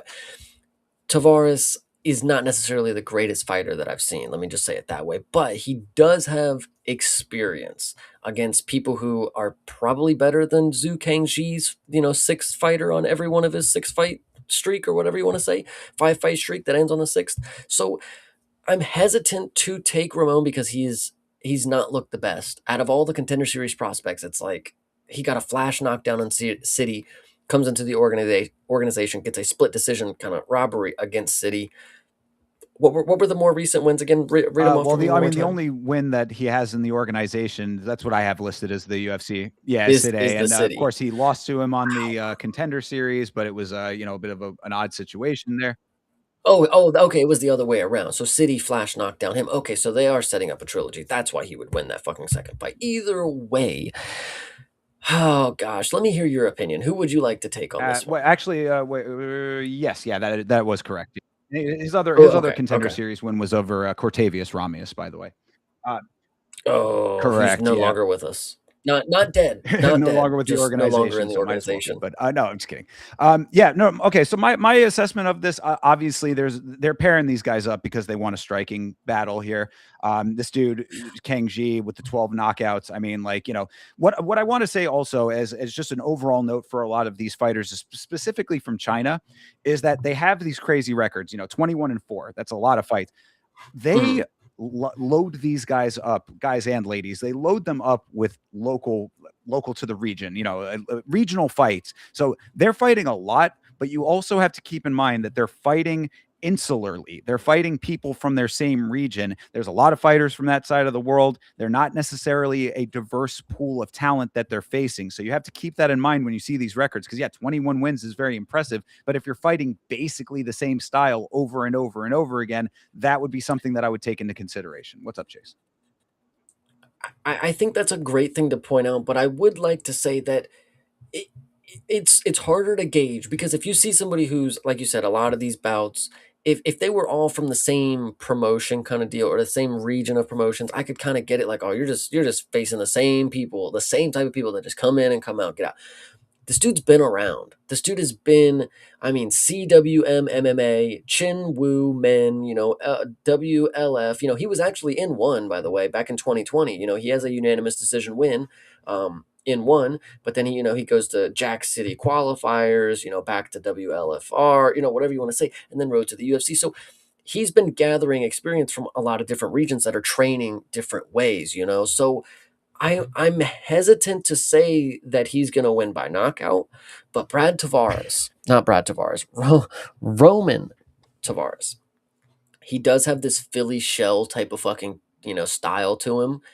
And I'm kind of thinking that that's going to bite him in the butt here. I do sometimes, guys. I'm not saying China is the main factor of this. Normally, Chinese fighters are very good all around. They'll strike. They can, if they're mainly strikers, they're normally decent at wrestling. If they're wrestlers, decent at striking. Whatever you want to say. I would like to believe that he's going to come out here with an intensity to win this fucking fight. Like you saw Zhao Long, like that dude's got an intensity to him kind of deal. And I'm thinking Zhu Kangjie, dude. That's a name that you would, you'd look out for the next time. So I'm going to believe that Roman Tavares is going to try to get his shell on and just get cracked up. So I'm going to go ahead and take our Chinese fellow, Zhu Kangjie. All right, I like it. I also am taking Zhu Kangjie, and what I'm saying is, I think that Ramon Tavares he's too. There have been too many times that he's just not been intense enough. You talk about the intensity that you think that Zhu Kangjie is going to have. I've seen the guy fight live. He's a Florida guy too. I want to support him, but I've seen enough of him to know that I don't see the spark in him. The thing that I would say about Kangjie that gives me a little bit of pause is those last two road to UFC wins were by split decision. That's a little concerning. But Ramon Tavares is not a guy that's going to tip the scale. So, yeah, I'm going to go with Zhu Kangjie as well. I mean, Ramon Tavares, go out there and actually show the intensity that you need to show to make this not the assessment. But until I actually see it in active competition, I can't not think this way because I've seen it too many times. I've never been super high on Sergei Sade. I know that you are a little bit more high on him than I am, but like that competition was only good because I think both of them are at that same sort of lower level. And like when you see Ramon Tavares against a Davy Grant, who is not necessarily the guy that gets finished, but a guy that is beatable if you are that level of intense. We just saw Davy Grant piece up Martinetti, and that's a dude who's still early on or whatever. You thought he had a good performance there, Martinetti did. That should show you that like Davy Grant, like if you really push him to the brink, you can beat him. But Ramon Tavares is not pushing anybody to the brink. Yeah, I agree. I think Zhu Kangjie is going to have a good performance here. I'm really excited. And to the point about, Florida native, Ramon Tavares, Thinker did have a video that he made about Ramon Tavares. If anybody is unaware, make sure to go check that out. And shout out Thinker. It's a very good video. Very, very informative, very thoughtful video. Not everybody makes the cut on a Yama video, but if you do, it's normally taken. I appreciate grace, that. Yes. And of course, I mean, all of the fighting stuff aside, Ramon Tavares is, a person who's gone through a lot in his life. So, shout out to him for overcoming some, some harder circumstances. And that video will certainly inform that if you watch that. So, 100%. All right, but we're both locked in. We're All both right, Zhu locked in. Kangjie it is. All right, moving on to the next one here. All right, this is another very interesting one. So this is Angela Hill versus Jingnan Zhang, or Xiong, I believe is how it's pronounced. All right, Hill is 18-16. She is 2-3 in her last 5. Her wins are over Ketlin Sosa by split decision and Luana Pinheiro by submission. Her losses are to Fatima Klein, Fatima Klein, Yasmin Lucindo, and Tabitha Ricci, all by unanimous decision. Aside from the sub of Pinheiro, her last 15 fights have all gone to decision. She has 5 knockouts and 1 submission on her record. She has lost twice by submission and has never been knocked out.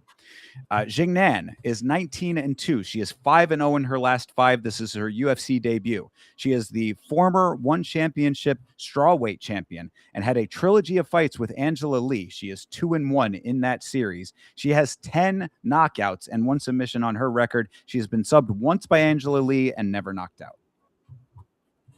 Wow.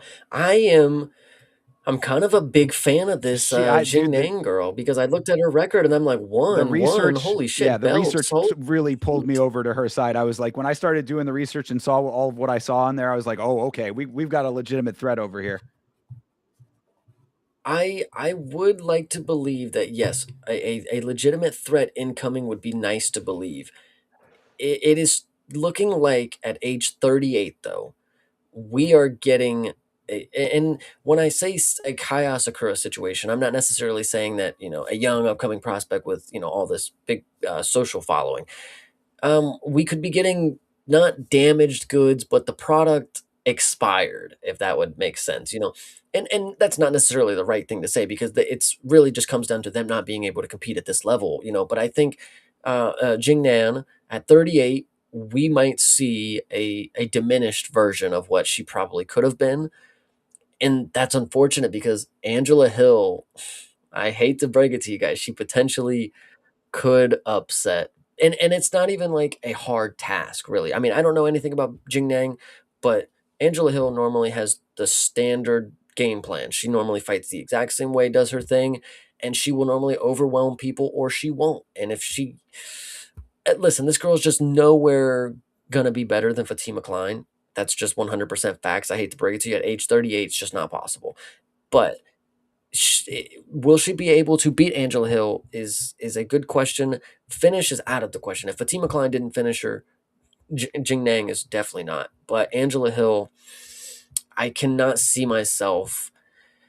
God damn, man, it's a debut. Let's hear what you got to say. I mean, Go it's ahead. a tough one because Angela Hill, this is, I think, what's a little tricky about it is like Angela Hill is not going to be taking her to the ground and like, being a ground specialist in any way. So if this is going to be a striking affair, that's really what I'm basing it on.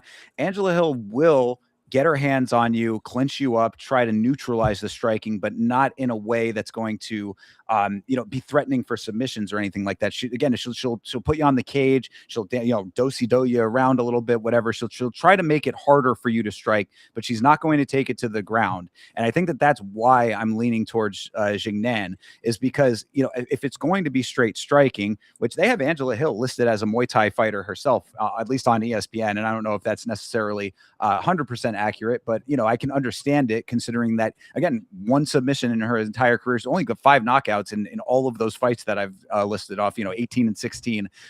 She's not a finisher.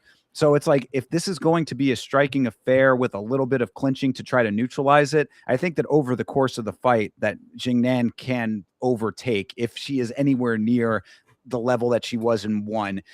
I don't know if she still is. I'm not familiar enough with the 1 pedigree to know if that's going to be the case. And Angela Hill, I call it Angela Hill syndrome. She has a whole thing named after her around here where it's like she's the person that wins when she's supposed to lose and loses when she's supposed to win. So betting against her or for her is always very risky to me. But based on what I am seeing and out of the records and just knowing how Angela Hill sometimes performs, I'm leaning towards Jingnan.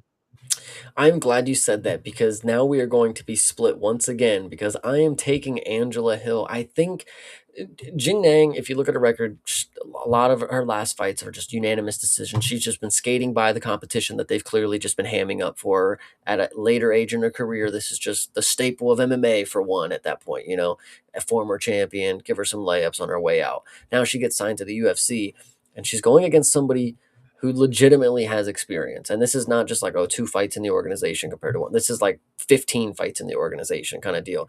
And listen, overkill by name for a reason. I think she will be able to. 38 years old, guys. Angela Hill at 41, I know is crazy, but like that isn't a. You look at Nicholas Dalby. That's a 41-year-old who's before his age, kind of deal. They Jinan might be 38 and it might be a true 38. When I look at Yana Santos, I think of her as somebody who's navigating her age and the way that her skill has aged with her very accordingly. She's not trying to be an athletic superstar. She's catering to what her skill set is. Angela Hill, I think she has that ability to still be that athletic superstar in there. At 41, she could put a pace, and I hate to break it to you guys, Angela Hill's gonna finish this fight by TKO. You are fucking wild right now, dude. I'm sorry to say, everybody, you may hate me for saying it, but I will see it again on Saturday, and I'm locking that in. So, yeah. All right. Then there you go. Split once again. Yeah, I mean, Jingnan by UD is what sounds correct to me. I think, just yeah, not a skate by. I mean, and also, we don't know if she was skating by on those unanimous decisions in the other organization. Those could have been dominant wins. You're right. We don't know, but I've seen a lot of stuff in one. Not And not being, that was going to be my other point. Is it's like this is with her pedigree in one championship. As I love one, I'm a huge fan of one. Their MMA is not necessarily the same caliber here, so I certainly acknowledge that the fact that you do good in another organization, you do good in one, does not necessarily translate. But Angela Hill at 18 and 16, I gotta believe that there is something there for Jingnan. listen. The old dog sometimes can learn new tricks. I think Angela Hill, she's gonna get this TKO, and I'm very confident about this one after Oh after my reading it God. out. I like it. Very confident. Okay, well then, again, guys, you pick the takes you think are better when it comes to this stuff, but we are split once again. All right, Chase is Oh, yeah. taking Angela Hill. I am taking Jingnan Zhang. Yes, All right. absolutely. Next up is Ray Tsuruya versus Jesus Aguilar. Tsuruya is 10-1. He is 1-1 in the UFC after 3 wins on road to UFC. His win is over Carlos Hernandez by unanimous decision. His loss is to Joshua Van by unanimous decision. He was undefeated before the Joshua Van fight. 4 wins by knockout, 4 wins by submission. Aguilar is 12-4, 3-2 in his last 5. His wins are over Luis Gurule by unanimous decision, Stuart Nickel by submission, and Mateusz Mendoka by split decision. His losses are to Sumudaerji and Rafael Estevam, both by unanimous decision. He has 7 sub wins, and 1 knockout. He has been subbed once and never knocked out himself. This is heartbreaking to me because Jesus Aguilar is listen, shout out the Mexican underdogs. This is one of those dudes that in every single one of his fights, he is the underdog. They have never once thought that he is going to win one of his UFC bouts. And credit to him because he's done it before. I mean, I'm not saying that he's a consistent winner. He's obviously not at this point, but he shows flashes. He fights like somebody who is trying to win you some money, and I really kind of respect that out of him. But I hate to break it to you guys, Ray Tsuruya may not be Tatsuro Taira, but in the grappling department, he's formidable, and his striking hopefully is going to look a lot tougher after he faced Josh Van. It's a long layoff, a lot to learn. He just saw his buddy Tatsuro. There's a lot to learn here from the best striker in the division that you already fought, kind of deal. Jesus Aguilar is not going to be that on the feet, so I think Ray Tsuruya will have an easier time navigating that. But the thing about Jesus Aguilar is he is a guy who will jump gilly. He will try to go for every submission that he thinks he can get in that moment. And I just think Ray Tsuruya will put his neck in a choke. Jesus will go for it. and he will not get it, and then he will be on the bottom and not get up, unfortunately. The round 2 will start, he'll be on the feet, and he'll look like he's ready to throw down, and then he whiffs, falls, Ray Tsuruya trips him, does something, now we're on the ground again. I see a 30-27 victory for Ray Tsuruya. I would not even be surprised if we get a submission win from Ray Tsuruya. Wild takes here. So this is another one where I went back to listen to our previous episodes when it came to Ray Tsuruya. Ray Tsuruya is the one that sticks out the most is the Carlos Hernandez fight. You had some decent things to say about Tsuruya in that fight. I thought that it was just atrocious. I mean, like Hernandez was getting out of a lot of positions. Tsuruya had a one-track mind, and then that carried over into the assessment of the Joshua Van fight. Same thing. Ray Tsuruya had the one-track mind, and Joshua Van was able to navigate that all very effectively. So this is going to be wrestling all day long. I mean, that's all this fight's going to be.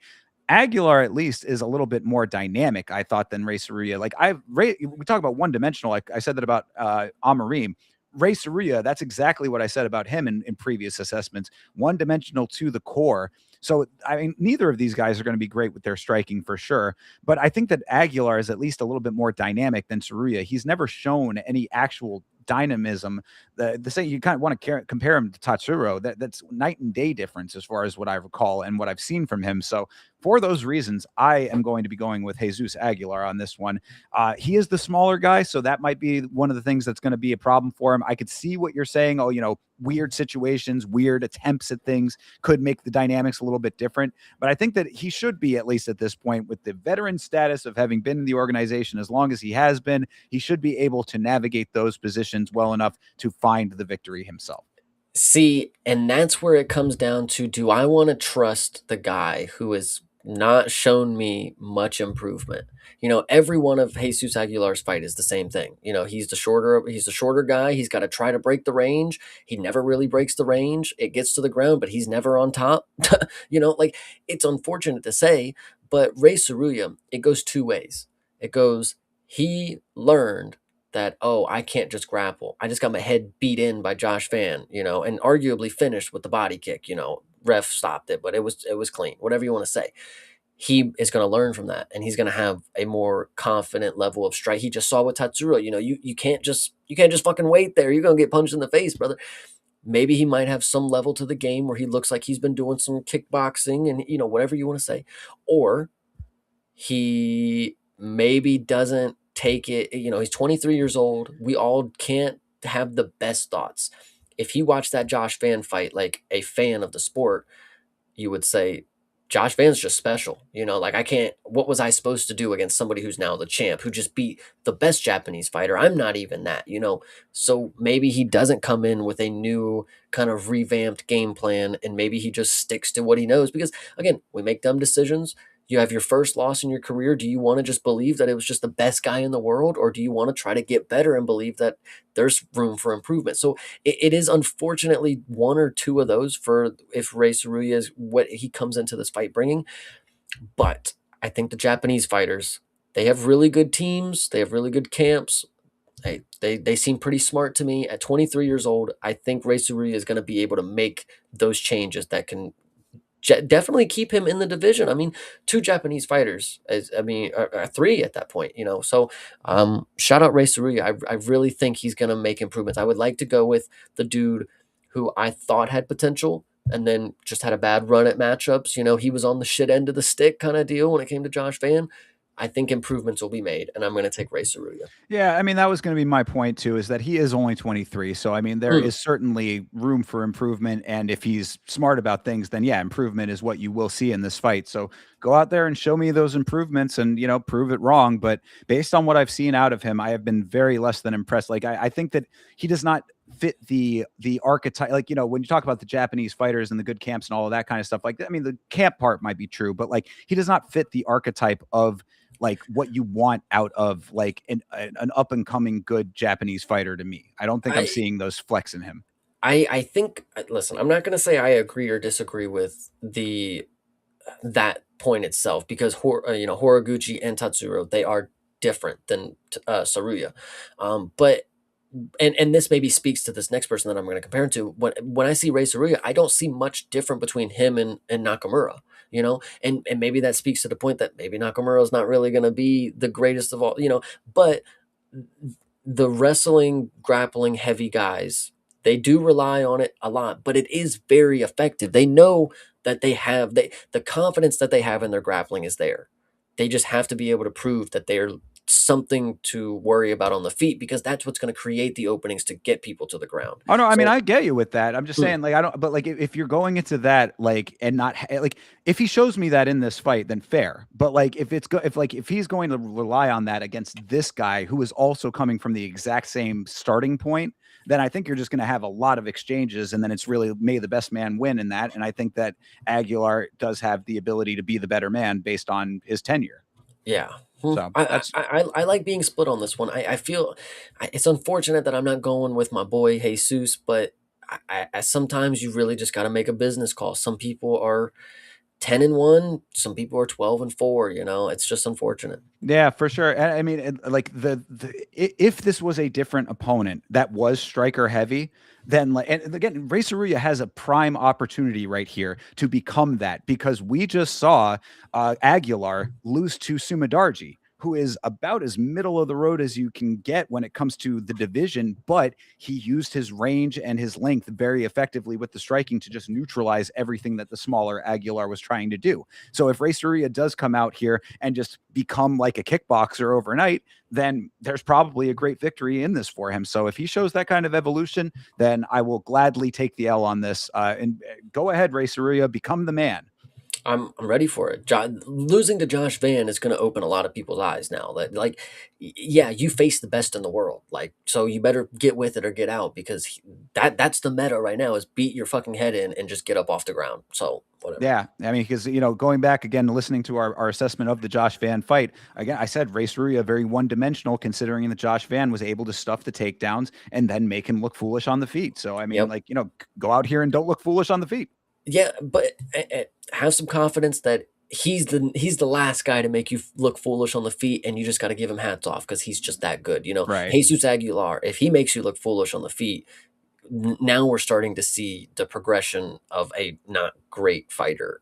So For sure. Absolutely. All right. Well, we'll see what happens there. yeah. All right. Next up is Aoriqileng versus Cody Haddon. Aoriqileng is 26-12. He is 2-1-1 in his last 5. His wins are over Cody Gibson by knockout, Johnny Munoz by unanimous decision. His losses are to Raul Rosas Jr. by unanimous decision and Ayman Zahabi by knockout. He had a no contest with Daniel Marcos. 9 wins by knockout for Aoriqileng, 1 win by submission. He's been knocked out 1 time, subbed 3 times. Lots of decisions for this guy. Cody Haddon is 8-1. He is 5-0 in his last 5. 1 win in the UFC after a sub win on the Contender Series. That win is over Dan Argueta by unanimous decision. Only loss is a unanimous decision loss to Steve Erceg in Eternal MMA. Every win prior to his UFC win over Argueta was by finish. 5 knockouts, 2 submissions for Cody Haddon. This is an interesting one because I had to get a little refresher. The only thing that I knew about Cody Haddon coming into this one, obviously I've seen him before. I remember the Argueta, his Contender Series fight, and losing to Steve Erceg way early on his career. I mean, it's pretty interesting because now like I competed against somebody who's at the highest level. That should give you a little confidence. But I was thinking that Aoriqileng was what's the other guy? Sumudaerji. I was like, oh, Sumudaerji's gonna piece this dude up. But now that I'm more contextualized here, there was tweets going around because it's Cody Haddon Fight Week, of course, and the Aussies have to gas him up or whatever. They're like, man, Cody Haddon's head movement is so cold, and then they play like a little video of him or whatever, and it's like, I don't really remember taking away that this dude had the best head movement in the game, but I normally don't pay attention too much about this, but I will let it slide. Finish rate looks good for Cody. The experience is definitely in Aoriqileng's, corner, but he definitely seems, oh gosh, the chin, man, the chin on him is probably going to hold up. That's the craziest part. So is Cody Haddon going to be able to beat the life out of him for 2 rounds and then make it to the bell? I think yeah. I think yeah. Um, I think this is a pretty good. I mean, I would be surprised to see the numbers on this one, the odds, of course, but I'm going to take Cody Haddon for sure. I think this is. I again, when I was thinking it was Sumudaerji. Again, that's probably not even the same weight class or whatever, but I was sure that he would win. But now that I remember who Aoriqileng is, the chin is going to hold up, but Cody Haddon should be able to just kind of make this look good. I'm not saying it's the head movement that's going to do it. The striking should look pretty crisp because from what I remember, decent striking, but I can't tell you too much more about him. But go ahead, Thinker. Yeah, I mean, this is a tough one for me for that exact reason. That Aoriqileng, another dude with a very large record, a lot of pedigree here, 26-12. Kind of split in his last couple, a lot of decisions, like I had said. It's hard to think that up and comer Cody Haddon is just going to let this guy have his way. But at the same time, I mean, veteran status, does that play more of a part than Cody Haddon having a good night? This is a very tough one for me for that exact reason. I do think that this probably goes goes the distance. I don't think that either of these guys is going to finish it necessarily. Although we did just see Aoriqileng knock out my dude Cody Gibson, which is a hurtful thing to see, but a nice notch in the belt there. With the 9 knockouts of Aoriqileng, obviously there's some power there. I mean, has Cody Haddon been tested that way? I don't know. I mean, Steve Urseg would lead you to believe that maybe, right?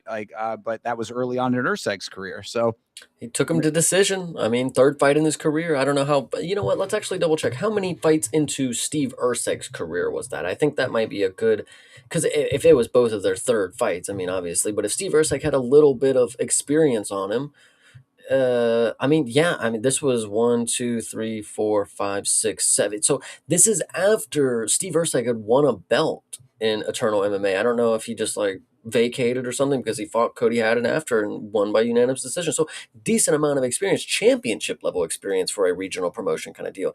Cody Haddon just might be on that way up. We've been waiting for the newer age of Australian guys. We know it's not going to be Georgie Mangos. Yeah, Cody Haddon, true. here you go.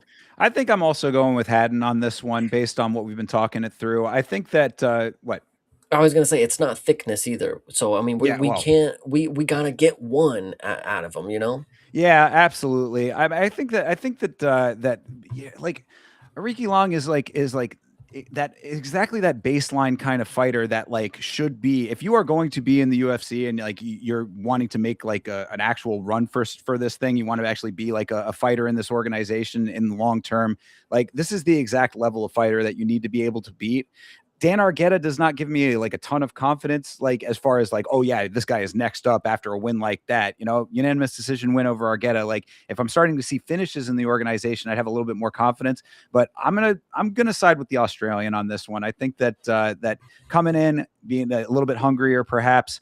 Aoriqileng having the unanimous decision loss to Raul Rosas. If Haddon can get his hands on him, maybe he makes that a little bit more difficult to have the striking going.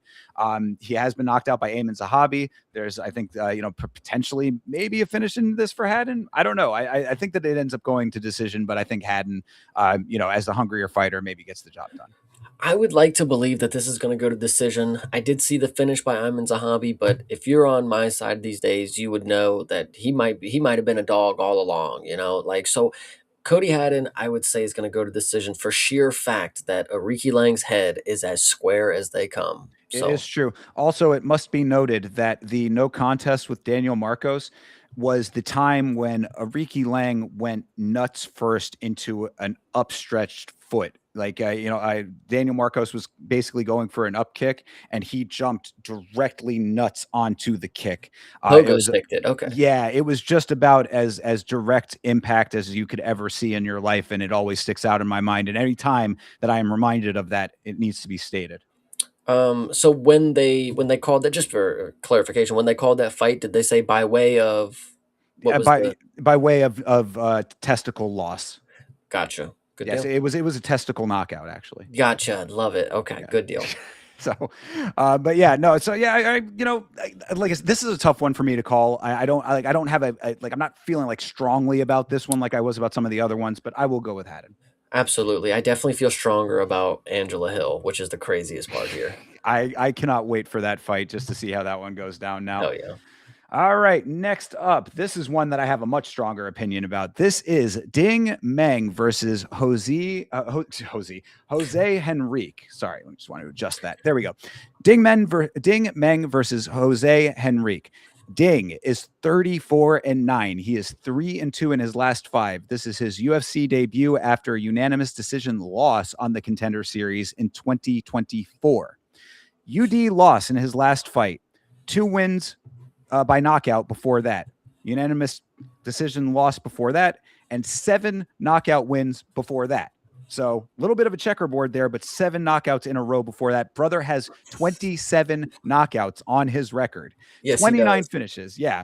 29 finishes total, 2 submissions, 2 knockout losses, 2 submission losses, only finished 6 times in 9 losses and 43 fights. Has not fought since August of 2024 on the Contender Series, though. So keep that in mind for all of this. On my birthday, by the way.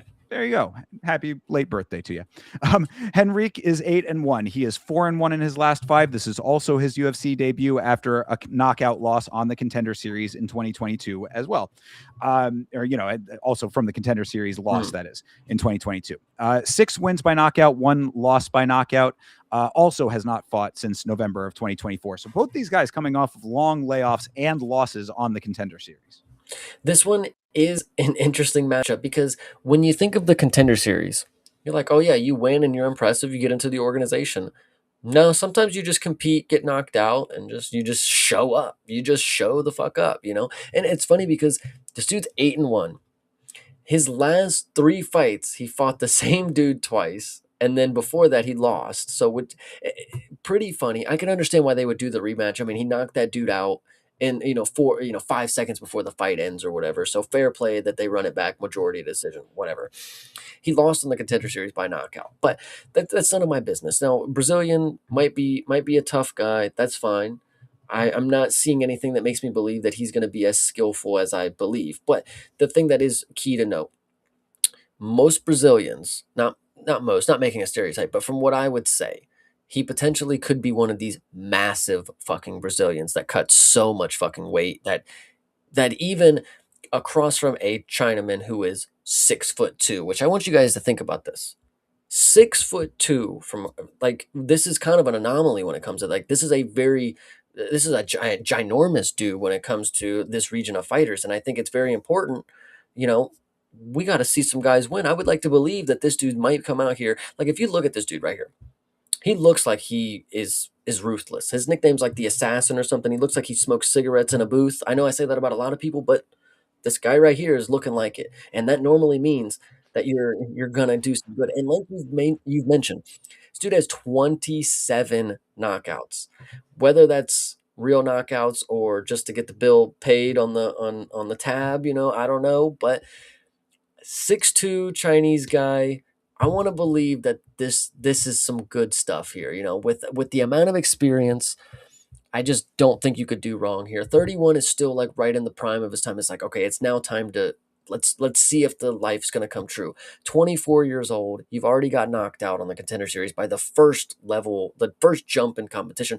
That was 3 fights, so he was 5-0 at the time. So it's unfortunate, but you got jumped into this opportunity. You got knocked out. You come back, get 3 wins, and now you're going against a dude who has over 40 pro bouts. So I just, the Chinese guys got this, bro. I like Ding, and Ding Meng is Ding. Come on, Ding, and the dude when he knocks him out, it's literally going to be a ding. Exactly. Yeah. No. The name goes hard, and yes, it has the onomatopoeia about it as well. Yes. Yeah. No. I also am going with Ding Meng. I mean, I think that this, the thing that really swayed me is that Henrique has no submission wins at all. So there's no. This is going to be on the feet. If this is going to be on the feet, and dude has 27 knockouts, brother. I mean, like, come on. And you've already been knocked out. Right. Exactly. And you've already been compromised too. Now, I mean, Meng, I believe, has also been knocked out. 2 times. Yeah, exactly. So 2 knockouts for on against him. So I mean, it's not like he's impervious to being knocked out, but at the same time, I just think that this dude, with the level of pedigree here, and again having a streak of knockouts, this dude had a streak of 7 knockouts in a row before a little smattering of differences there, and then 2 more knockouts after a loss. So I mean, like, this dude is a knockout machine as far as what his record would be showing us. Now, will he be able to do that against this guy specifically? I don't know 100%, but based on what the stats and the history has said, I think the Jingnan takes this fight.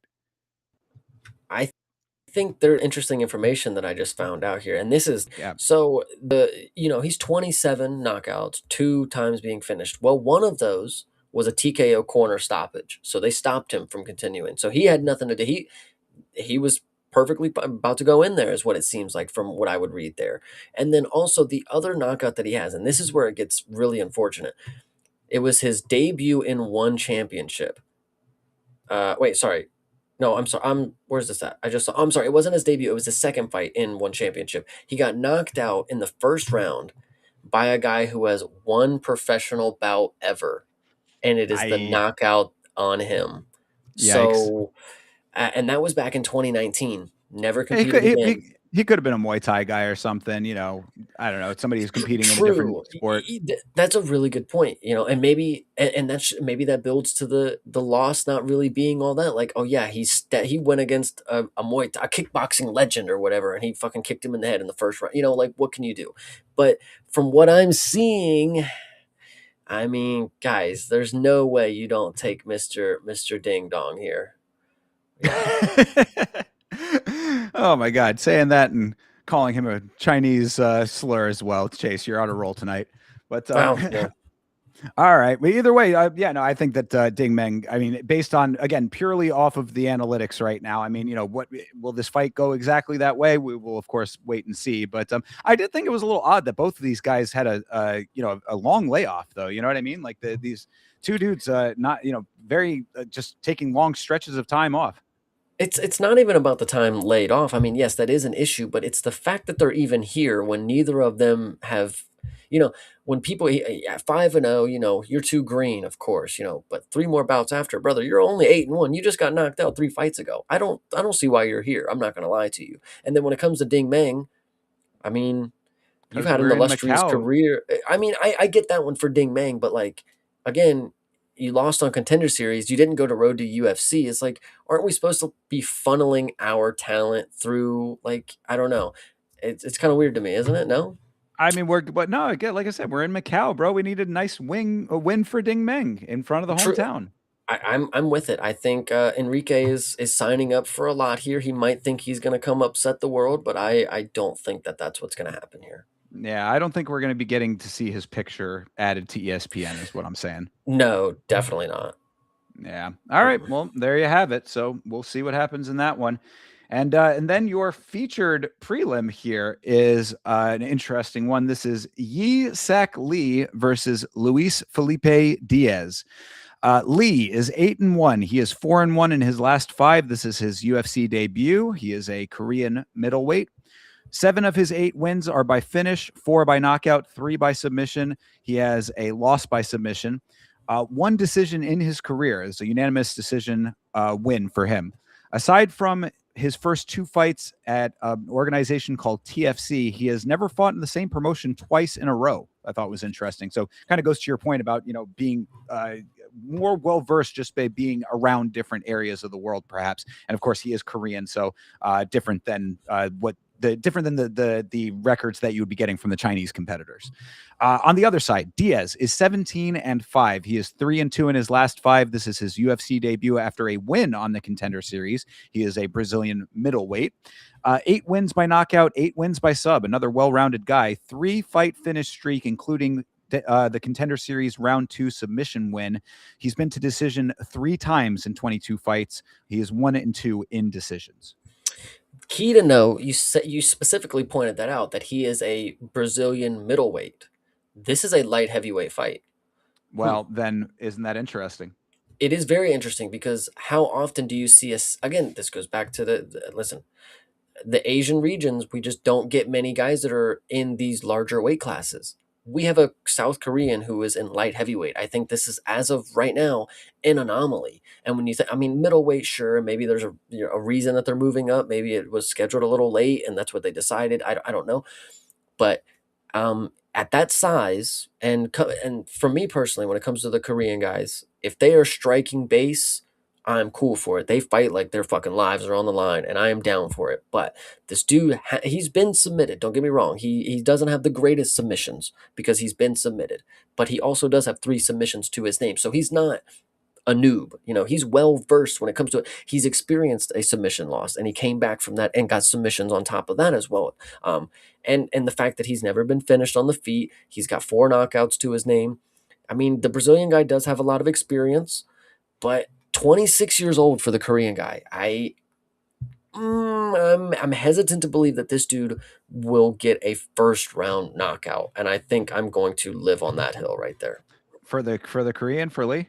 Yes, we're going to get the Korean guy to get a first round knockout for sure. All right, interesting. I'm going to go with Diaz. I mean, getting the win on the Contender Series, 8 wins by knockout, 8 by sub. So he's a well-rounded guy. He can hold his own on the ground as well as on the feet. I mean, the fact that he's only been to decision the 3 times in the 22 fights, he's obviously a finisher in a general sense as well.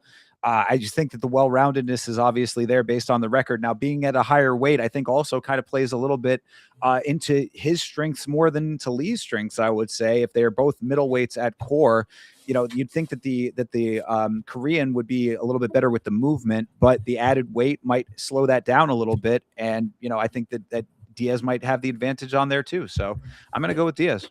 Here's my big brain take, because when I look at Diaz, he has been finished twice, on the feet. Submissions, I'm not really worried about that. When it comes to on the feet, both of the times that he's been finished are in the 3rd round.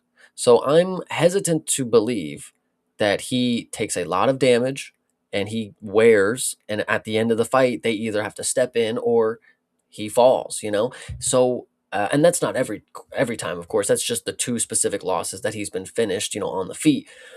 I would like to believe that we're gonna somehow see like a Marco Tullio situation where like this dude is really crazy and then just gets fucking obliterated by a dude. Like, like looks really good on the feet and then just a one shot. Like, Marco Tullio, all credit to him, he could take an ass whooping, but uh, eventually you falter kind of deal. And I Right. think the Korean guy really just might be able. I think Diaz might just look really reckless. He might try to just get his hands on him, get him to the ground, and the Korean guy just might. I think the first round knockout is still valid in my play because he's clearly, at least for my big brain take, taking a lot of damage. It wears on him. You can't do that forever, brother. There's going to be one guy who's going to just sleep you like real early in the fight. So if you think that you're just going to walk in there, little hands kind of curious, you might just get checked real quick, and that's just the Korean guy walking off in victory. Like, I don't It know. is true. And I mean, look at it, because this is Lee's debut as well. This is basically Contender Series Part 2. I mean, Mhm. this is not a guy with a tenured organizational experience. So I think that the thought process could very well be correct. Honestly, not enough information really based on, the fact. I mean, the fact that this is the featured prelim kind of speaks to that. They're thinking that there's something here. The fact that it's at the higher weight when both of these guys are middleweights, maybe there's a little bit more, like let's give them that extra weight so that they can just be 100% like no weight cut problems, whatever. Let these guys both get in there and just do their thing, put on a show kind of thing. If that's the case, then I'm just hoping for a really good fight out of it. But the fact that the guy does have the Contender Series win, and again, really to me, it goes back to the 8 by knockout and 8 by sub. Like the fact that he has a well balanced finish rate on both areas, like that's what I think is leading my decision making. It's like if he's good on his feet and on the ground, then there's a lot of different ways for him to win. I think the last thing that I will know about our Brazilian guy's record, and this goes to the point, you're talking about 8 and 8. That's fine. That sounds really good. I do love it. But normally when I see these Brazilian guys, and we see a lot of middleweight, light heavyweights when it comes to Brazilians, I don't have one recognizable name on his resume. How many times has that happened? Everybody has lost to each other when it comes to the Brazilians. If you are good, you meet each other back in the UFC. This dude has not fought anybody that looks like, you know, I mean, and he's lost earlier on in his career, like even earlier in the regional scene, his second fight he lost. Okay, big whoop. Well, he suffered his first knockout, 8 fights in or whatever.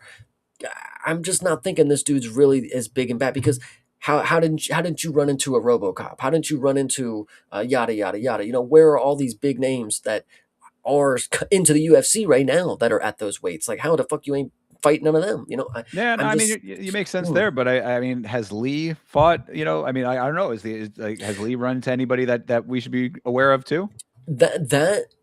one, I say it's different because of the region. We don't have many guys these statures, but let me take a quick look. I do not believe so. Just to double check.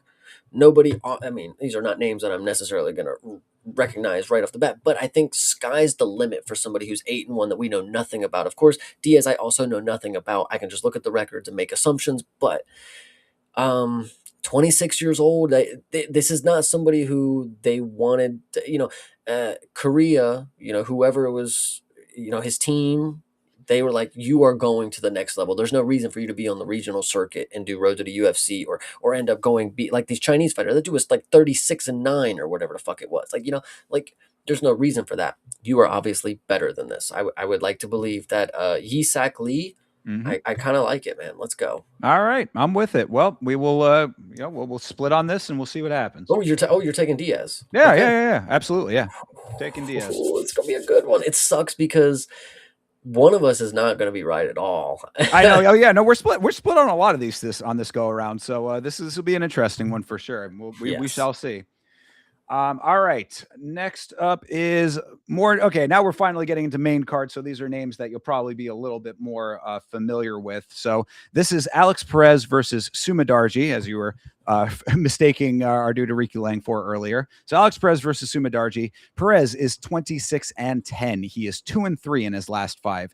His wins are over Charles Johnson and Mateus Nicolau, both by knockout. His losses are to Asuo Mabayev by submission, Tatsuro Taira by knockout, and Muhammad Mokayev by unanimous decision. Sumudaerji is 19-7. He is 3-2 in his last 5. His wins are over Jesus Aguilar and Kevin Borjas, both by unanimous decision, and Mitch Raposo by split decision. His losses are to Charles Johnson by unanimous decision and Tim Elliott by submission. He also got submitted by Matt Schnell. I mean, that's a while back. I only go off the most recent 5 for those, by the way.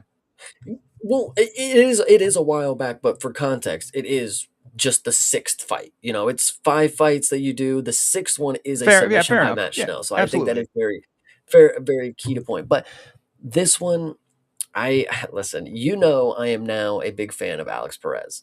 This guy, he does have that dog in him. He is a grown to see. But if you all spade a spade, if you look at his weight, 128 is because he has been not making a step up on short notice to go ahead and fight. I forget who it was, but he said he's not going to make the weight. I can't do it, so I'm not going to step up. I think that is obviously going to play a factor in this. Whether the weight cut is good, whether he makes weight, the weight cut still could have been bad. He's already struggled with this before. He's probably a bantamweight at this point, but he's still trying to make the weight. Potentially could miss, could get a catch weight, could get it called off, could get sick. Who knows what factors come into this fight? Alex Perez, though, when it comes to what I expect out of this fight, if all goes well, I unfortunately think Sumudaerji has the range and the striking to just keep it on the outside. Perez is kind of a little dog. He'll get inside and he's good at breaking the range. But Sumudaerji's footwork is pretty good. He's gonna just be able to circle out every time this dude comes in and does this. Like he's just gonna be on the other side of him, and that's because Alex Perez is one of these dudes who will put his head down and just throw. But the thing is Sumudaerji's head is always on the swivel. He's behind you while you're still closed eyes running at the cage. So I think Sumudaerji just pops him up, and I know this is a guy who has gone to decision a lot in his last few. I think this is another knockout, man. I hate this for Alex Perez. He's got 13 knockouts. He's never been knocked out, and it's 13 out of his 19 wins. I know he's been submitted.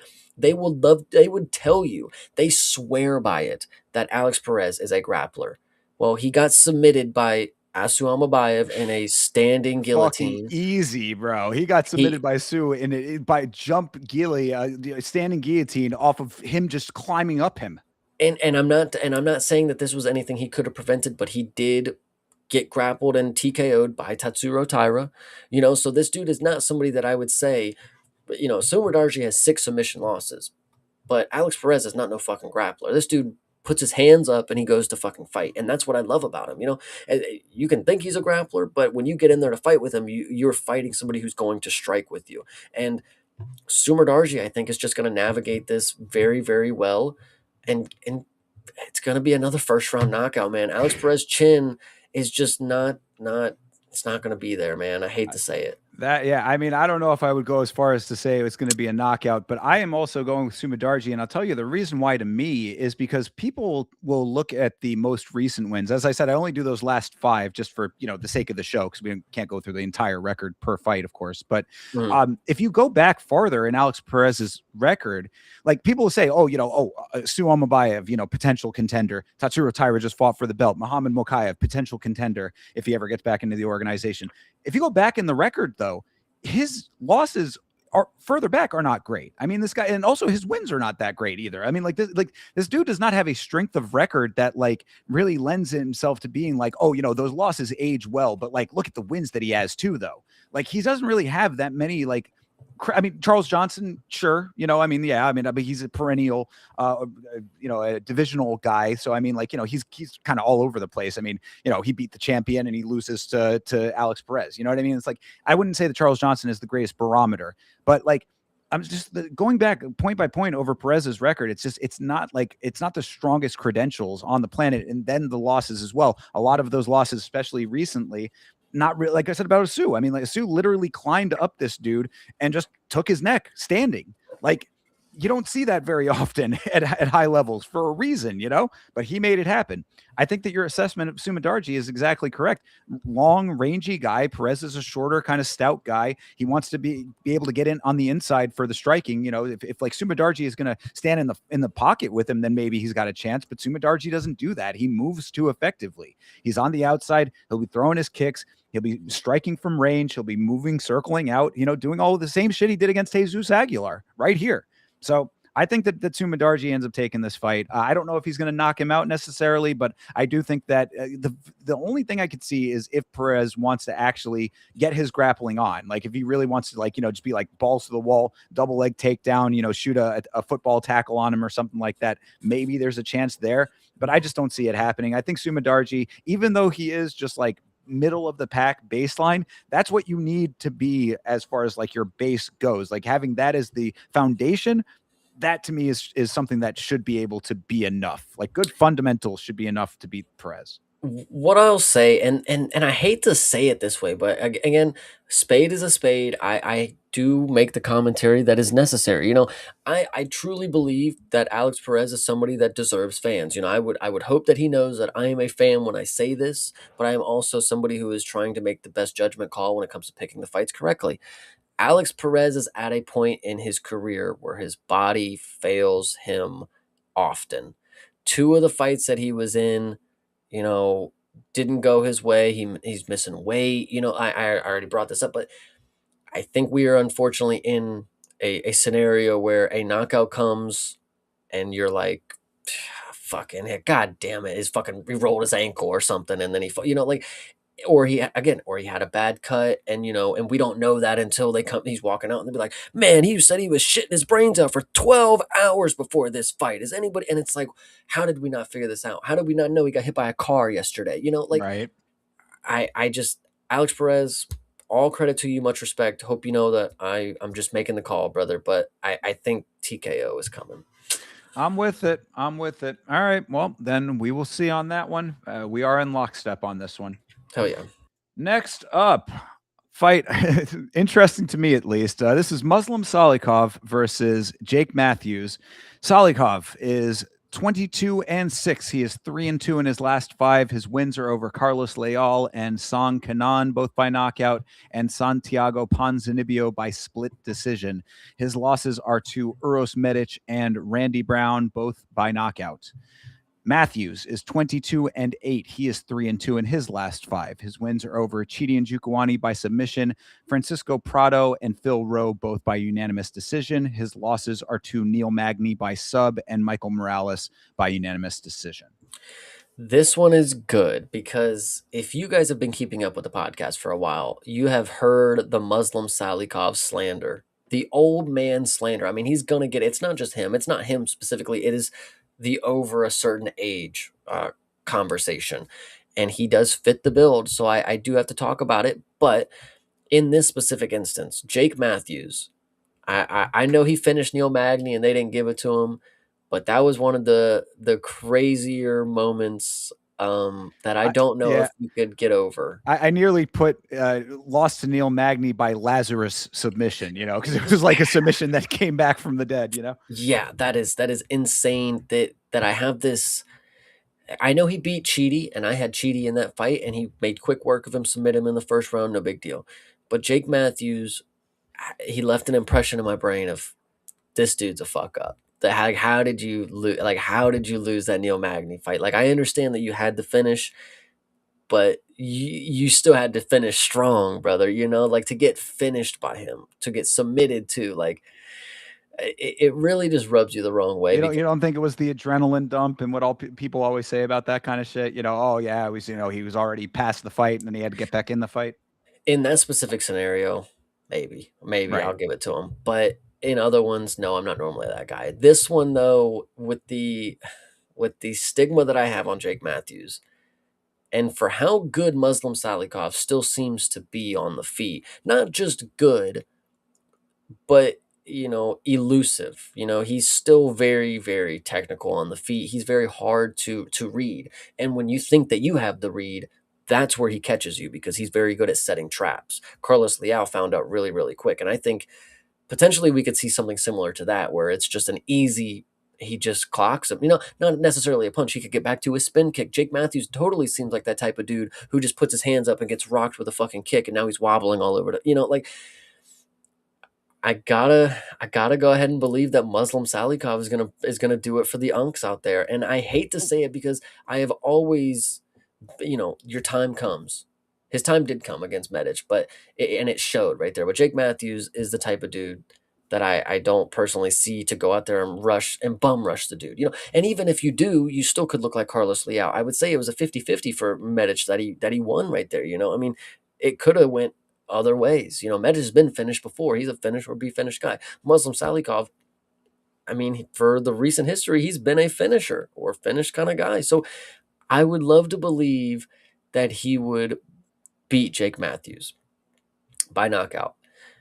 But I think the conscious decision would to believe that Jake Matthews can get a hold of Muslim Salikhov and take him down once and hold him down and score the rounds for 2 rounds. And then we get to the judge's decision. I don't think I see a finish here unless Muslim Salikhov just and I'm not saying he quit in his last fight, but if he just ups and falls out like an old man does, just falls over and this is a tough call. I don't know. I really don't know what I'm going to do. Go ahead, Thinker. Go ahead, talk it out. I mean, really, I see this as kind of going to one of 2 ways. Either Salikhov does get the knockout kick that he is so known for, or Matthews can get the submission. But Salikhov has only been submitted twice. So, I mean, granted, yeah, I mean, yes, he has been submitted, but in 28 professional fights, only 2 times. I mean, that it's not like, I don't know. I'm not worried. It doesn't seem like, it doesn't scream submission threat to me that based on that. So for that reason, I'm like, Salikhov is a guy that it kind of defies his age, what we talk about with the older guys. Like, he's a dude that he certainly does not look like the guy that should be winning as much as he does, but he goes out there and somehow finds it. Matthews, a dude that he's been around for so long. I always bring this up every time that we talk about him, that he's like a veteran in the UFC. Like, he's been around forever, just kind of seemingly sort of under the radar. But I mean, things like the Neil Magny fight kind of throw everything into a bit of a tailspin too. My gut tells me that Matthews is the wiser choice, but then Salikhov comes out here and just does what he does. So I'm also in that same kind of boat of this is a hard choice to make. I don't know. I mean, like I want to say that Jake Matthews does find that submission. I think that's the wiser choice. I don't think that he's going to Uros Medic. I definitely don't think that he's going to come in here and like be kill or be killed. But I think that over the course of the fight, that he, if he grinds it out and makes it like a tougher fight for Salikhov than he's sometimes used to, if he goes and closes the distance and gets his hands on him, just makes it a dirtier fight, that I think could be the thing that sails Matthews to the win. There's a couple things that stand out to me of why I think I'm more confident in Jake Matthews is because when you look at Muslim Salikhov's record, you do see decisions. Like he is capable to get there, and that's where I think I'm sticking. Is like, is Jake Matthews gonna to wear him down? But you have a split decision, and this is where I think is these two key ones, these split decisions here.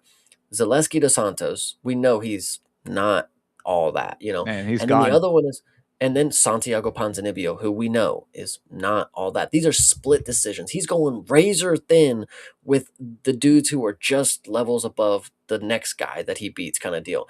But he also has been KO'd by Li Jingliang, who is a fucking welterweight. Muslim is too. Sorry, I thought this was middleweight. But Li Jingliang knocking you out. I mean, how many times that dude knock somebody out? I mean, I don't really know. How many times Jake Matthews knock anybody out though? True, fair. But then also, decision loss to Nicholas Dalby. So if you're able to get in his face and take him out of it, you know how Nicholas Dalby fights. If you're able to just take Muslim out of his element, I think Jake Matthews can get this one done. So what is your official pick? Because I'm going to go Jake Matthews. So am I. I'm going Jake Matthews as well. I don't like it because I do like Muslim Salikhov a lot. I think that, the fact that he can somehow pull these victories off, if he can get another spinning wheel kick knockout, I'd be so happy. Like it would be, this would be a great way to be wrong. But like, it's like, how many times can you pull that off? Like, before it starts to become very predictable to these fighters. I would assume that Jake Matthews is watching tape, and B, just like before your body cannot have the speed to do it, have the speed to not let it be telegraphed and stuff like that. At 41 years old, I think that the runway for all of those flashy knockouts is starting to come to an end. I think what's crazy is, me personally, I think the fighters, one, they know it's coming. Like they know that's in his arsenal. Obvious. He's got the most spinning kicks, knockouts, whatever. I think it comes down to these fighters really testing the old man's ability to throw a wheel kick. Like they're like, in your mind, he's a fucking old man. He's balding. No way is he gonna knock me out. He can't even get his leg up there. Like what are you expecting him to do when you see a man who's got the George Costanza type shit going? I mean, obviously he doesn't, but what you would think to see a man like that throw a wheel kick, you would not assume, oh, he's gonna crack me in my chin with his heel and I'm going to go out. So I think there's a level of testing it. Like we got to find out just how, but a lot of people have failed. So I think that's just an interesting part to the equation. But Jake Matthews, what's funny is Muslim Salikhov, to his credit, he is one, if not one of the best at an upset, because there's so many things that are just wrong in the situation. The king of kung fu, you hear that and you're like, all right, yeah, sure, pal. But then you see a 41-year-old man doing what he does and you're like, all right, from Russia, no less, Exactly. It's like a Russian striker who's aged, who's been doing this for fucking 30 years, who has his claim to fame, and it works. It is patented. That is his move, the spinning wheel kick. You want to talk about all the greatest kickers in the world. You have Stephen Wonderboy, you have MVP. No, it's this guy. It's this fucking guy.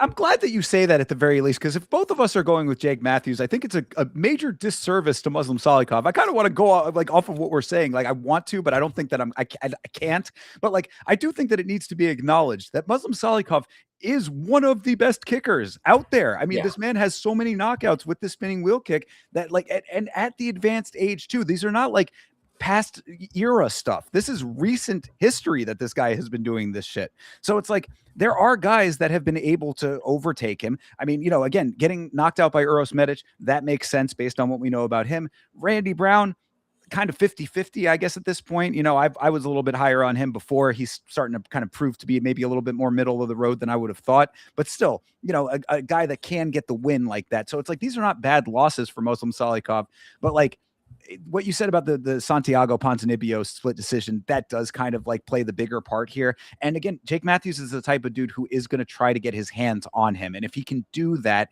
if he can control position in this fight, which I think he can, that's going to be the thing. But never let it be forgotten that Muslim Salikhov is a fucking G. 100%. Yeah, I will give respect where it is due. As much as he is Unk and his old man, and I have to root against him because I stand on business and Father Time catches everybody. That wheel kick, man, it is good. I aspire to be able to do something like that at 41 years old, brother. You go ask the local 41-year-old to raise his leg. I guarantee it's not looking good. So Hell yeah, very true. So, I hope both of us are incorrect on this one, but we're both going with Jake. yeah, 100%. All right, I guess it's got to be that way. So we'll see what ends up happening. But yeah, I guess that is the lock in for both of us. Yep. All right. Next up on the docket here, Kai Asakura. You know that name. He's going up against Cameron Smotherman. Asakura. You know that name. Yeah, you should be pretty familiar with him at this point. Kai Asakura is 21-6. Oh, yeah, well, yeah, and Smotherman too, right? Yeah, we'll talk about that. Kai Asakura is 21-6. He is 0-2 in the UFC. He is 3-2 in his last 5 fights. His losses are to Alexandre Pantoja and Tim Elliott. I forgot I didn't put the methods on that one. Submission, both. Yeah. So yes, thank you. Yeah, it is true. Submission for both of those. He, of course, is the former Rizin Fighting Federation champion. He does have a prior win over Kyoji Horiguchi and Manel Kopp. He's 1-1 with Manel Kopp. In prior, I did not know he beat Horiguchi as well. Okay, yeah, long while back at this point, but yes, he does have a win over Kyoji Horiguchi. Cameron Smotherman is 12-6. He is 1-2 in the UFC. He is 3-2 in his last 5. His wins are over Jake Hadley. His one win is over Jake Hadley by unanimous decision. His losses in the UFC are to Ricky Simone and Sergei Side, both by unanimous decision. He lost on the Contender Series to Charalampos Gregorio by knockout. He was on a 3-fight win streak in Fury FC after that, and then beat Jake and has been on 2 unanimous decision losses since then. And of course, you cannot forget that he nearly died after his last weight cut. And so that is where the questions come. For Kai Asakura, if you remember, he was competing in one, which the flyweight limit is 35. It is one step up from the UFC. So for him to cut down to flyweight to join the UFC, it was sort of a test. Like, can I compete at the weight that a lot of people are cutting all this weight? I'm more relaxed at 35. Let me see what levels I can push myself to, because if I can go do good at 25, then I can go to 35, and then I can do both and I can get that was maybe the idea. But I think coming in here at his more consistent weight that he's had success at, I think it'll be very interesting for him. I've had a lot of hope for Kai Asakura. He let me down against Tim Elliott. I was thinking the knockout was coming, but he's just not as good as Steve Erceg on the feet, I guess. But the point is that I would like to make about Cameron is, yeah, we've seen bad weight cuts. We saw William Gomi miss by -4 pounds. He came under 4 pounds. But we've seen interesting stuff happen like this. But this dude full on face planted after a weight cut. So it definitely is going to leave the question, is he going to be able to properly cut weight and make weight? Because it's not like he moved up weight classes. Maybe there was some extenuating circumstances at the time, but yeah. Well, one thing I wanted to add to that is if you saw the video that he put out after all of that was said and done, he said that it was a perfectly fine camp. He said that there were no problems. He said that there was nothing that he could think of that was extenuating. He did say that he was going to go get checked out by the doctors and make sure that there's nothing else. So obviously, if he has been cleared to fight again, then there was nothing questionable, theoretically at least. But that was concerning to me. And obviously, I'm very glad that there was nothing wrong. But it is concerning to me that if the weight cut was as standard as they come, as no outside factors that would have led to that, for a normal weight cut to do that in and of itself is concerning. You see what I'm saying? Yes, I 100% agree. Yeah, I remember we briefly talked about that. Like, yeah, if you don't know what was wrong, something is then, brother. Correct, exactly. And that's why I'm like, the fact that we're even seeing him listed for this fight, obviously they did all the tests. Obviously they're saying, okay, maybe just an anomaly, whatever the reasoning is there's a reason that he's able to be cleared, but it is certainly something that is, very much sticking out in the back of all of our minds, I would say. And so with all that being said, I mean, I have no option but to pick Kai Asakura to win. Again, I took him by knockout in the last one against Tim Elliott, but I think this one is a way more feasible knockout. I mean, when you look at Pantoja, okay. I mean, obviously we're way steps down from something like that, but that should just show you how bad they want this to work out for Kai. For Kai, you know, they gave him the dude who face planted at the beginning of the year on a weight cut, like, and this is a dude who is a guy who gets knockouts at the lower weights. You know, this is a tee up, of course, to get him in a new division. You know, the flyweight experience didn't work. New division though, you come in with a knockout win. All right, shit, we don't have shit going to bantamweight right now. Yeah, and the other thing too is that if you recall in the Ricky Simone fight with Smotherman, let's take the weight cut thing out of the equation. Mhm. Just talk about the fighting part here. If you remember in the Smotherman versus Simone fight, Simone was clinching him up at times, and he was doing the whole like, what? Yeah. I mean, yeah, what? Like, I mean, we just going to do this now? We're just going to do it. So obviously, he wants to strike. Like he's going to allow the striking to happen. I think that Kai Asakura, like you just outlined, being at a more natural weight, being a naturally gifted striker. Because I mean, with you talk about the Tim Elliott fight. Obviously, Tim Elliott comes with a whole bag of tricks that are very hard to figure out. I think that Asakura was just having a little bit of a problem trying to like intellectualize what he was seeing or whatever. Pantoja, completely different echelon. We can't, it's apples and oranges there. But like, if you're putting him up against just a straight, like bog standard striker that actually wants to engage in the striking, does not want to be playing these cage games and stuff like that, clinching up, reversing position, all that kind of shit. Like he just wants to go in there and like, let's just duke it out. I think that Asakura has the advantage in that regard. You know, this is an interesting one, and this was definitely long ago. This was back in 2022 in Fury Fighting Championship. Cameron Smotherman has a split decision win over John Giannis. I saw Think that about that. actually. Yeah, it's funny that you bring So, that up. Yeah. as somebody who John Giannis, we know striker. You know, he's running in there to gun. You know, Cameron Smotherman was able to outlast that. You know, like from that fighter. So I'm maybe thinking like, but I gotta believe that Kai Asakura can really bring something different to the UFC. I mean, I Is you he know, better than Jake Hadley? yeah, I would hope to that's God. that's what I'm, you know what I mean? That's where my head is at. It's like, yeah, Asakura has not had a great run. That is certainly the truth. I think that there are extenuating circumstances. I'm at least going to believe that there have been extenuating circumstances when it comes to Pantoja and with Tim Elliott. We just described what those are. I think that if it's just a dude who wants to go out there and throw hands like a very standard striker affair kind of thing, I gotta believe that the former champion who has split a man's jaw in half, you know what I mean? Like I gotta believe that the history plays some portion in the decision making here when Smotherman has really not done much of anything except for beating Jake Hadley. Yeah, and I think one, we saw Jake Hadley lose on the PFL over the weekend, so yeah, he's not looking good. So I'm very confident that Kai Asakura is better than him. But we'll see. Kai Asakura though, you're right with the Smotherman. I mean, this is not something out of the ordinary. This is a guy who's got technical boxing and he'll stand with you.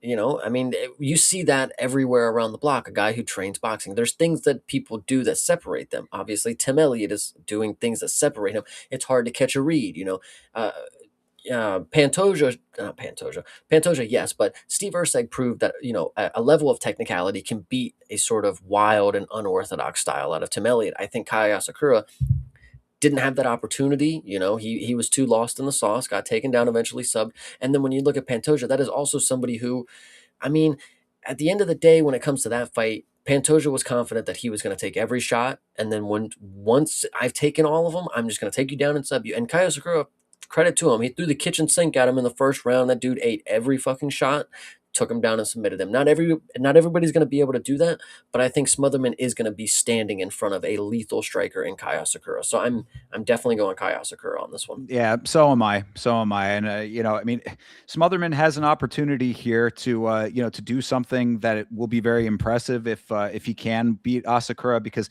this is really, like, again, if you look at those two losses in the UFC, like you can excuses, if you want to call them excuses or caveats, however you want to look at it, but you can at least rationalize those losses.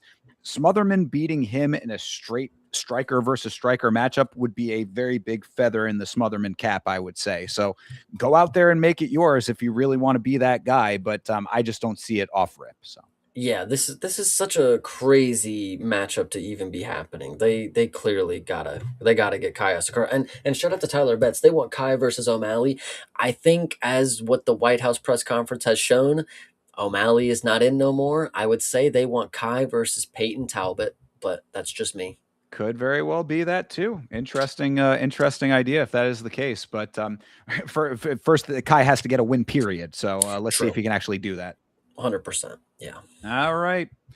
Next up, going down the line, we've got Sergei Pavlovich, and he is fighting Tallison Teixeira, everybody's favorite big man, Tallison Teixeira.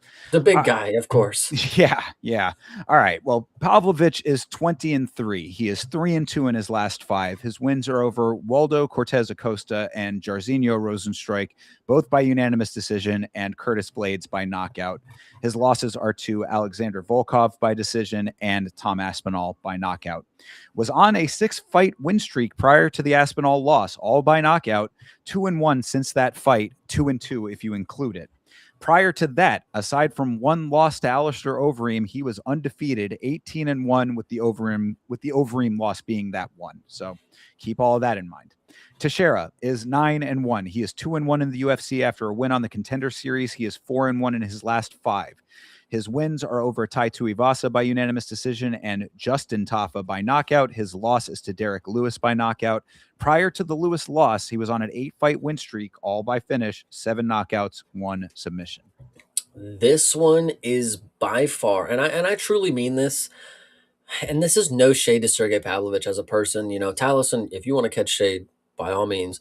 Sergei seems like a cool dude. It just seems like he has not been able to be what he once was.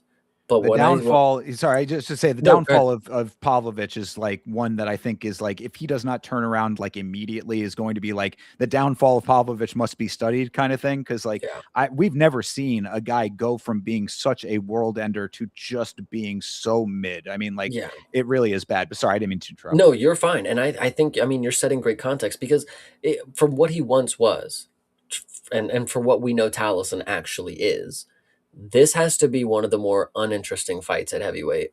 Like it's unfortunate because why is Tallison getting an opportunity against supposedly one of the 5, against the 5th best heavyweight in the world as of right now, or whatever you want to say. I mean, a lot of people are in line, but there's people out there who would like you to believe that Sergei Pavlovich is still pretty good. He just beat Waldo. He just beat Waldo, whatever you want to say. And that's a dude that Volkov kind of struggled with. A lot of people would argue that it didn't necessarily go that way, but Pavlovich, in my opinion, doesn't have that level of aggression that he once did. I'm not saying he's not willing, but his game plan is catered to not stepping in and taking big shots anymore. I mean, he clearly has seen that he can be knocked out. And his game is fine. Like he's got really solid boxing and he pushes the pressure, but I just unfortunately don't see the level of aggression in his last performances that I really want to. That being said, there's no possible way that Tallison is going to be able to beat Sergey or let alone finish him. But what I would really hope is that Sergey is able to. I'm not saying I'm not saying he's going to be able to pull it out the fire for this one. I don't know, but I would like to believe that you don't need much of an aggression level to finish Tallison if you put the pressure on him and the pace. We've seen with Tai Tuivasa, he literally has nothing after round 1. He literally still has nothing after round 1. If you get to round 2, Pavlovich, it is going to be an easy finish late, and I think if he doesn't finish Tallison, I mean, again, that goes back to the other ones. Waldo's a different story. That he's hard to finish. He doesn't get finished in the UFC.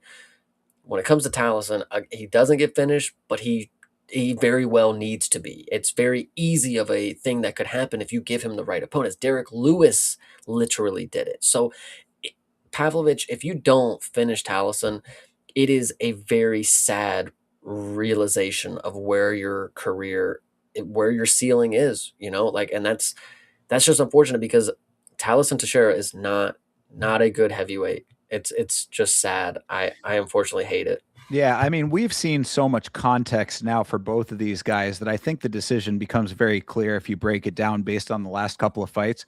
Shout out to Hydra, by the way. Yes. So when it comes to Pavlovich, going off of like what we had said, yeah, I mean, the downfall is certainly a tremendous night and day difference. Very, very unfortunate that that is the case. But if you go back to the fights post beginning of the downfall here, after Volkov now with Waldo and Jairzinho, what we saw, at least in the Waldo fight, I think informs this fight a lot. Teixeira is a dude that if he can put the pressure on you and get you back down, that's where he has his success. Pavlovich fights the same way. He will get you to the cage and keep his big body in front of you and not let he'll cut you off. He'll almost keep you stationary. The problem with Pavlovich right now is that he'll do that and then not go for the power shot. And that's the thing that's baffling to me. Like he will get you backed up, but like to actually have the like the wherewithal or whatever he's lacking for whatever reason that is just gone is just that instinct to say, I've got you right where I want you. Here's the finishing blow.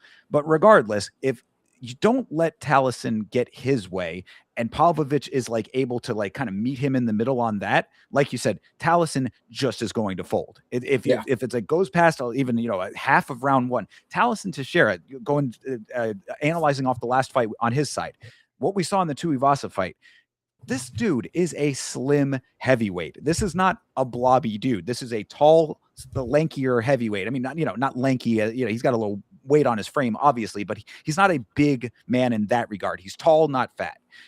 For whatever reason, still does not have cardio under those circumstances. So this dude getting backed up by Sergei Pavlovich, and even if Sergei doesn't go for the kill shot, he's still going to be able to put that pressure on and keep him off of his game, not allow him to do the things that he wants. That lasts for half a round, and then Sergei gets to do whatever the hell he wants. So that's how I'm looking at all of this. I mean, I think if you go fight over fight for both guys, looking at what they both bring to the table with this, it's a pretty clear shot for Sergei Pavlovich. My thing, and this is the only reason I question this. If this was anybody else that I was believing is a true elite level striker, they would have no problem with this. It's like, oh yeah, they got it. When it comes to facing somebody who's taller than you, Sergei Pavlovich lost to Volkov, who we know as of what we've seen recently, he maneuvers games very, very well, but he's also one of these guys that if you touch him the right way, he shows you that he's not willing to take those big bombs. Pavlovich, he wasn't able to get past Volkov, and the height is really, and this is nothing like Volkov, by the way. But it worries me because Pavlovich is somebody that, again, he's left the image in my brain that he's folded before for simpler things, like, oh, he's best friends with Volkov. They used to play checkers. Well, I fucking can't beat him now, can he? But when it comes to Tallison, if I sit here and I'm like, oh my god, he can't fucking beat like he can't do it. I would be sick to my stomach to see some dude fucking fold to Tallison Teixeira, brother. But I don't think it's happening. Sergei Pavlovich is going to win by second round knockout. I gotta believe it, man. I mean, like you said, the only thing that could happen is Tallison cashes him in the first round early. That's the only thing that could happen. I want to believe that? No, I mean, like the circumstances. Just remember the fact that the knockout from Tallison Teixeira over the Tafa was elbows at Mm. close range. Beautiful knockout. I mean, like that it was certainly great in in those circumstances, but to allow Sergei Pavlovich allowing that to happen, that is what is I'm thinking the problem. Like I don't think that Tallison has the power in his hands at range striking. At least not we haven't seen it yet. If he does, then show it to me here because we saw some range striking in the Tuivasa fight. Ty was able to tank that. I don't think that like the circumstances are right for Sergei Pavlovich to get folded. If it's going to happen, then Sergei stock will this will be the end of the fall off. You know what I'm saying? The problem with this is, though, too, and this is why this is one of the more uninteresting heavyweight fights, is what does Sergey gain? If he's losing everything in this. If he wins by decision, it's like, yeah, this dude's not very good. We've known this. If he wins by knockout, it's like, thank God somebody finally proved that this dude could be knocked out. It's not necessarily meaning that Sergey is the world ender. It's like, somebody should have been able to expose this already, and Derek Lewis already did, of course. But Well, but that's what Sergey gains, is that it's like, oh, he can still knock people out. Thank God, I don't think he gains any. I don't think he gains that narrative, because knocking anybody out is different from knocking out Tallison Teixeira, in my opinion. That's just my opinion. This is a dude whose biggest claim to fame is beating Justin Taffa. Like, this isn't even Junior Taffa we're talking about. At least if it was Junior Taffa, you could be like, oh, dude got a couple wins. But Justin Taffa is like 5-4. Like, I don't know, crazy. Yeah, I again, it's really just trying to cling to relevance, really trying to build back what you already had. I don't think that we're really doing enough justice to who Sergei Pavlovich once was. And it's understandable why. There's a narrative that has been formed based on his previous performances now that is informing that. But if you go back, Sergei Pavlovich was the unbeatable man for a while here. He was the boogeyman of the division. Going into the Aspinall fight, it was like, this could be the guy. This is going to be the dude that's going to make it so that, Tom is knocked off the pedestal. And it just was not that. So, I don't know if it's what Hydra is saying, that, Tom changes people. I don't necessarily think that is the end all be all of it, but something has changed one way or another. Something has changed in Pavlovich. This, I think, is maybe an opportunity to at least mount the interest in seeing if that's not the case. You know what I mean? Being like, okay, well, he gets a win over this, essentially nobody-ish kind of guy, whatever. Can he then stay around to regain some of his aura? Aura, this dude had aura for a long time. And like, the fact that it is completely gone now is just, it's a crazy turn of events. I feel bad for what I'm going to say, but I truly do mean it, that Tallison and Kevin Christian, they will make the meanest front court on a basketball court in Brazil. Like, they're going to be killer when this dude's out of the organization, but it's okay. Fair enough. Yeah. Well, again, at least Tallison has like the win to keep him around. Kevin He Christian has is 2 wins, brother. They gave him Tai Tuivasa. true that. Yeah. Okay. So the wins, I feel like nobody won that fight, And that's the thing too, is like, does Tallison actually have a quality win? Like, let's be real. Not yet. No, Yeah. I really, again, stock dropping on all sides in the Tuivasa fight. This is a guy who has no quality wins, yet he's getting an opportunity against Pavlovich. That's what makes me mad here. Is like, But that's heavyweight though, brother. Like, true, that they're Jonathan Janice, always go back to that. They are trying desperately to get heavyweight to be something interesting. true, It's 100%. hilarious that they think this guy is going to be it, though. That's the thing that is crazy about that, right? Big Tallison, man. He must be really popular in Brazil. I don't know. Must be. It's the spider chest tattoo that does it. It is interesting. It is unique. I'll give him that. Sure. Unique is one way to describe it. All right. So, we both going with Pavlovich here? We are both going with Pavlovich, because I am not taking our guy Tallison. All right. Yeah. And, just to end it, though, Hydra making a very good point here. Pavlovich and Tom were both minus 105 in their fight. What a fall off indeed. Yep, The mighty have fallen. Come, be the man again, Sergey. I can't. Why is it gone? Whatever. I don't want to go back down the road. I'm just saying, it's like, I remember. I hold the candle for the old Sergey Pavlovich. I hear you. Shout out to him. Hopefully, he gets a big win. Yeah, please, and then come back and be the man again. Do it, Yeah. Sergey. All right. Well, speaking of big men that need to come back here, Zhang Mingyang is fighting Alonzo Menafield, atomic Alonzo Menafield. Zhang is 19-7. He is 4-1 in his last 5. His wins are over Anthony Smith, Ozzy Diaz, Brenson Ribeiro, and Tuco Tokos. That was on the road to the UFC. All of those were knockouts. His loss is to Johnny Walker. That was a knockout. Was on a 12-fight win streak before the Walker fight. All finishes, 9-fight knockout streak, and the previous 3 wins, 2 submissions, and 1 knockout in that streak there.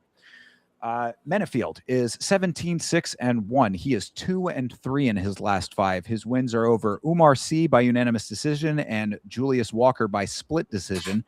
His losses are to Volkan Oezdemir, Azamat Mirzakhanov, and Carlos Ulberg, all by knockout.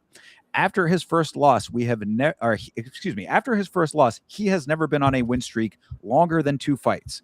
2 losses, 2 wins, loss, 2 wins, draw, 2 wins, 2 losses, 2 wins, loss. Wow. Yeah, this one, it seems a lot easier in my head, because Zhang Mingyang, first round destroyer. Alonzo Menafield, gets destroyed in the first round sometimes, you know? I mean, that's just how it goes. And against somebody like Olberg, at the time, you know, it seemed stupid, you know, for him to, because I've talked about this a decent amount of time, you know, Carlos Olberg's got the left hook. You know, in the fight with Mennefield had the idea, get past the left hook, blitz him on the cage, and you know, we've never seen him have to just go for it. And I think in that moment we learned a lot about Carlos Olberg, that he will stand and try, he's going to stand his base, you know, and he got the better end of Alonzo Mennefield. Now when you fast forward a little bit, he beat Julius Walker, I believe, is somebody else that he beat, right? Yes, he has Menfield. a split decision win over Julius Walker. And that fight actually made me a fan of Julius Walker, and I'm maybe thinking it's not as rightful because Alonzo Mennefield, you know, he beat him, and it was a good performance for what it was. But we know what Julius Walker is now, so a decent-ish performance against him maybe isn't speaking to too much.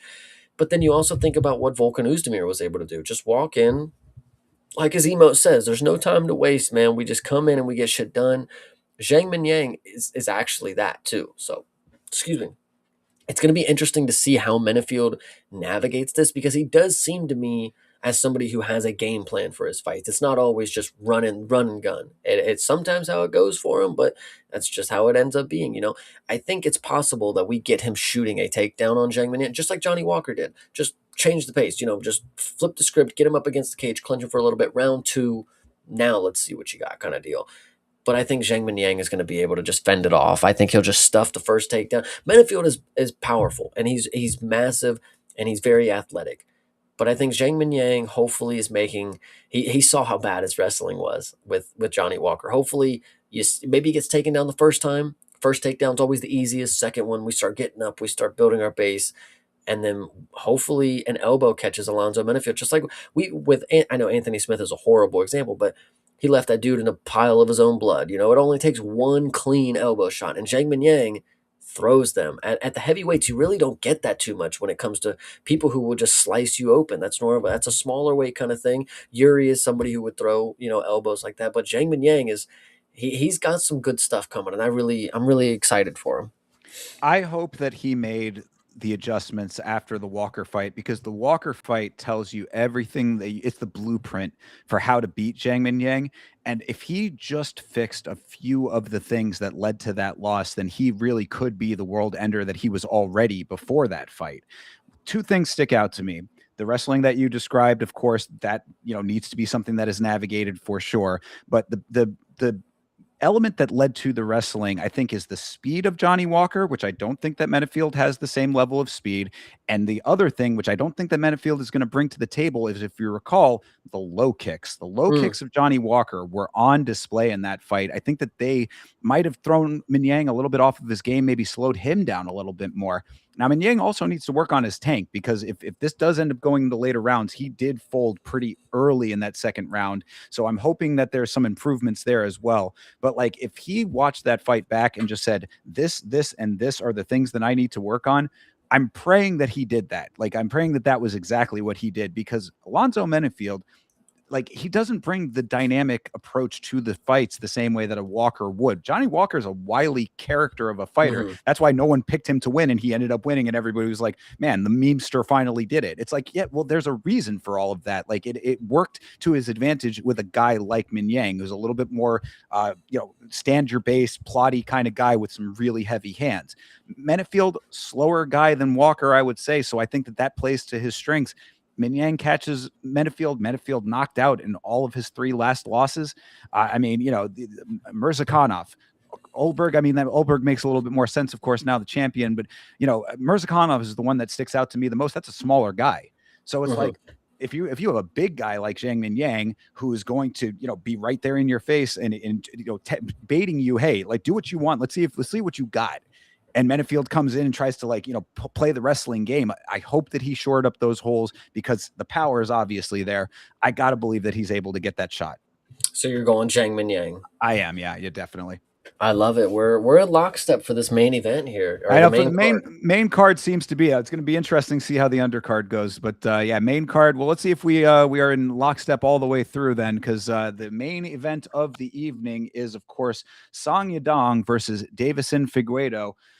Song Yadong is 22-9-1. He is 3-2 in his last 5.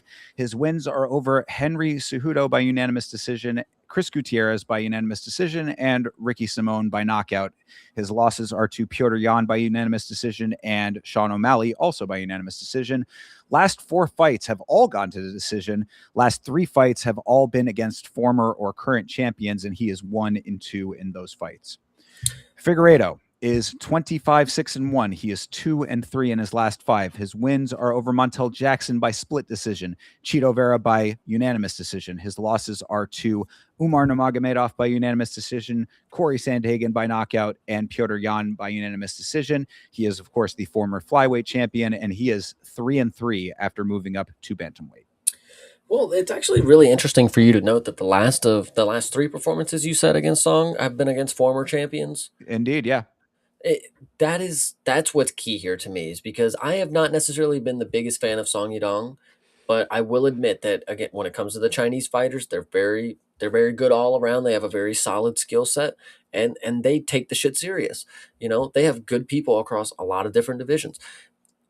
If all of the people that he had faced in his last fights, were former champs, which is to be true, I would, let me just double check and make sure. So Peter Yeah, Yan, Cejudo, and O'Malley, Yeah. these guys, where they were at when they fought Song Yadong, I would say are a level above where Figueiredo was at. Now, not all of them. Cejudo is maybe the singular level above where Figueiredo was at when he's facing Song, but Peter Yan and Sean O'Malley, these guys are right in the midst of their best time of their careers, kind of deal. Sean O'Malley not as much, but he's still winning.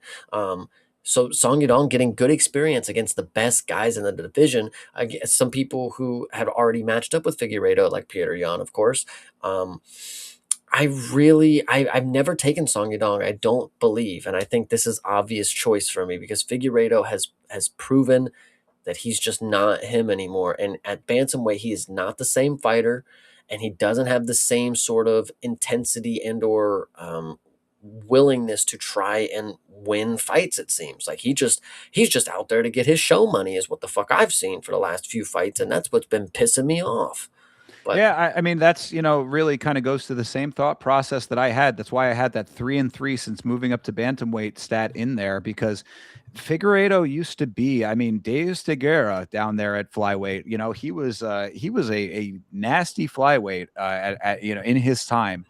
And then he moved up and he got one really nice win over Cody Garbrandt. And everyone was like, oh man, this dude could really be doing the damn thing at bantamweight. And since then, it has just been incrementally downhill, just down, down, down. Had that weird time where his knee got tweaked or whatever. That was kind of, something that sticks out as like what happened with that. Is he compromised? If, we saw the fight with Montel Jackson. That was terrible. I mean, like, did not look great at all in that fight. Unanimous win over Chito does nothing at this point. Chito Vera is the guy that you should be beating if you're a bantamweight. Figueiredo is another guy that just like, he's not the same fighter that he once was. And I think that for a lot of people, he coasts off of the history.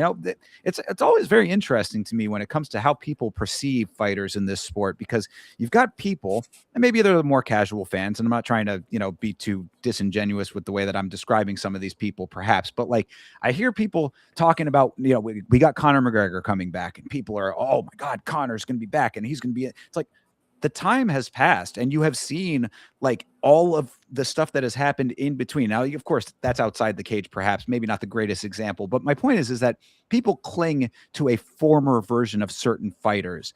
And I think that if anybody is thinking that Deiveson Figueiredo is the guy that he was at flyweight, like, you've not been paying attention, to be quite frank. I mean, we've seen fight over fight, just a very painfully average fighter at best at bantamweight. And I think that speaks to that informs all that I need to know. Song Yadong might not be the greatest fighter in the world, but he is a guy who is going to go out there and get it. I mean, like, he certainly is going to try his hardest. Figueiredo just doesn't seem like he's out there trying. Like you said, he might just be in it for the paycheck at this point.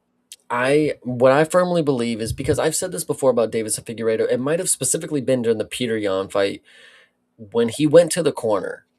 You could see in his eyes, like, he just wanted to cry. Like, like, I don't know if that's Well, he necessarily was what it getting was. fucked up in that fight, though. Exactly. So frustration gets to him. Yeah.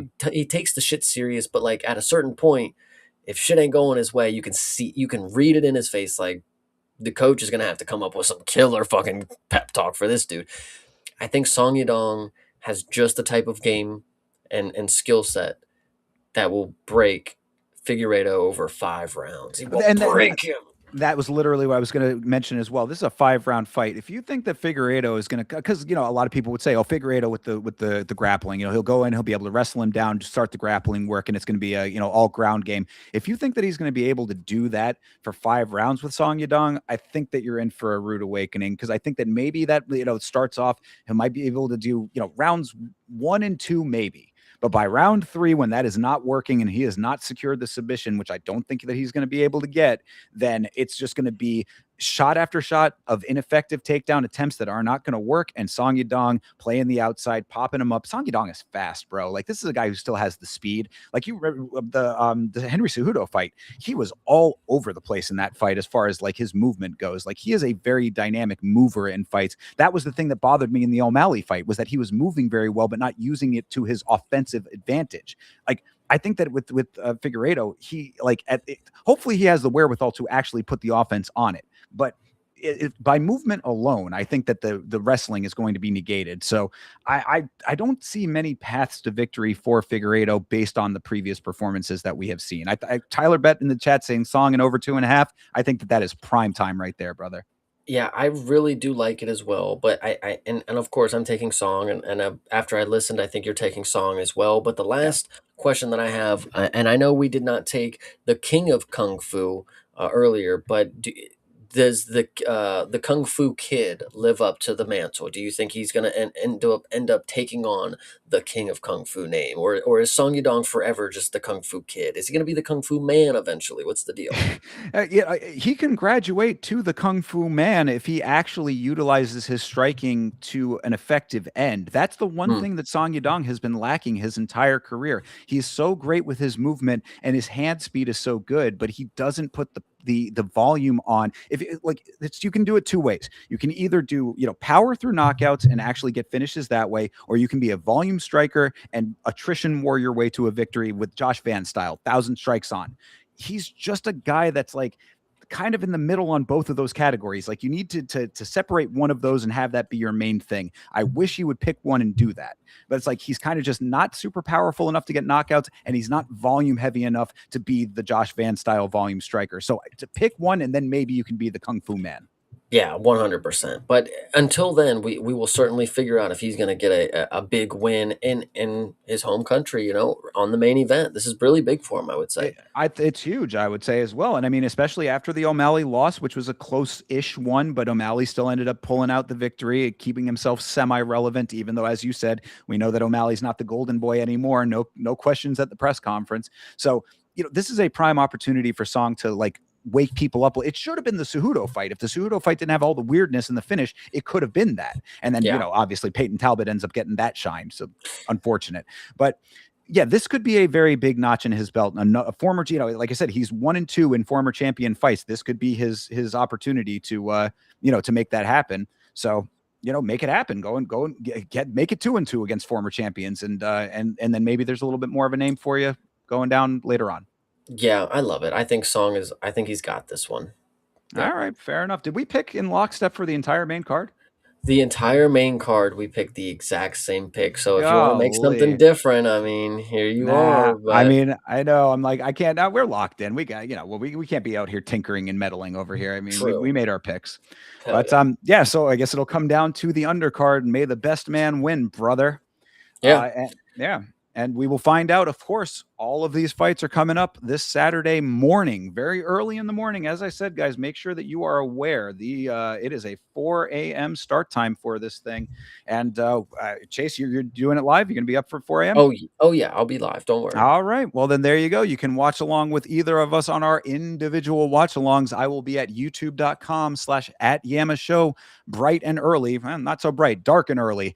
And Chase, I know you can tell them where they can find you, of course. They can find me on youtube.com youtube.com/@cpsmalls. And of course, this Saturday watching UFC. But if you guys did not know and you did not get the hint, tomorrow we will be opening more Topps UFC cards, and I have a surprise for everybody who was able to come and experience it with me. It'll be a fun time. Just everybody enjoy your day. That's all I'm asking from you.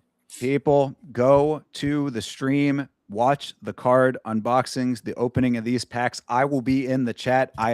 This is appointment viewing for your boy. I've never gotten into a subculture this way before. Like, this is a unique thing for me. It's very rare that I find new interests when it comes to, anything like this. I never did Pokemon cards or any of that kind of stuff. This is really a first for me when it comes to trading cards, but I'm telling you, I have a great time watching these card openings. It's going to be a great active chat over there. So make sure that you get yourself there in the chat. You can hang out with me and watch Chase open these cards. 100%. Hell yeah. Yeah, you can find me at youtube.com. I said that already. You can find me at Yama Show on Instagram, Twitter, and on Facebook as well. And of course, yamashow.com for your merchandise needs. That is Yama and last week's fights. Get yourself some last week's fights merchandise to support the channel and the show. We will be live for these fights. As I said, videos are on the channel right now as well. Make sure that you are checking those out. We have a stream clip of myself and Chase. We have a video about brand risk that we talked about earlier as well. So appreciate you guys for hanging out with us for this one. Thank you so much for the support. Chat, you are awesome. We will see you in the next one. Until then, have a great rest of your night, a great rest of your week. And as always, fight on.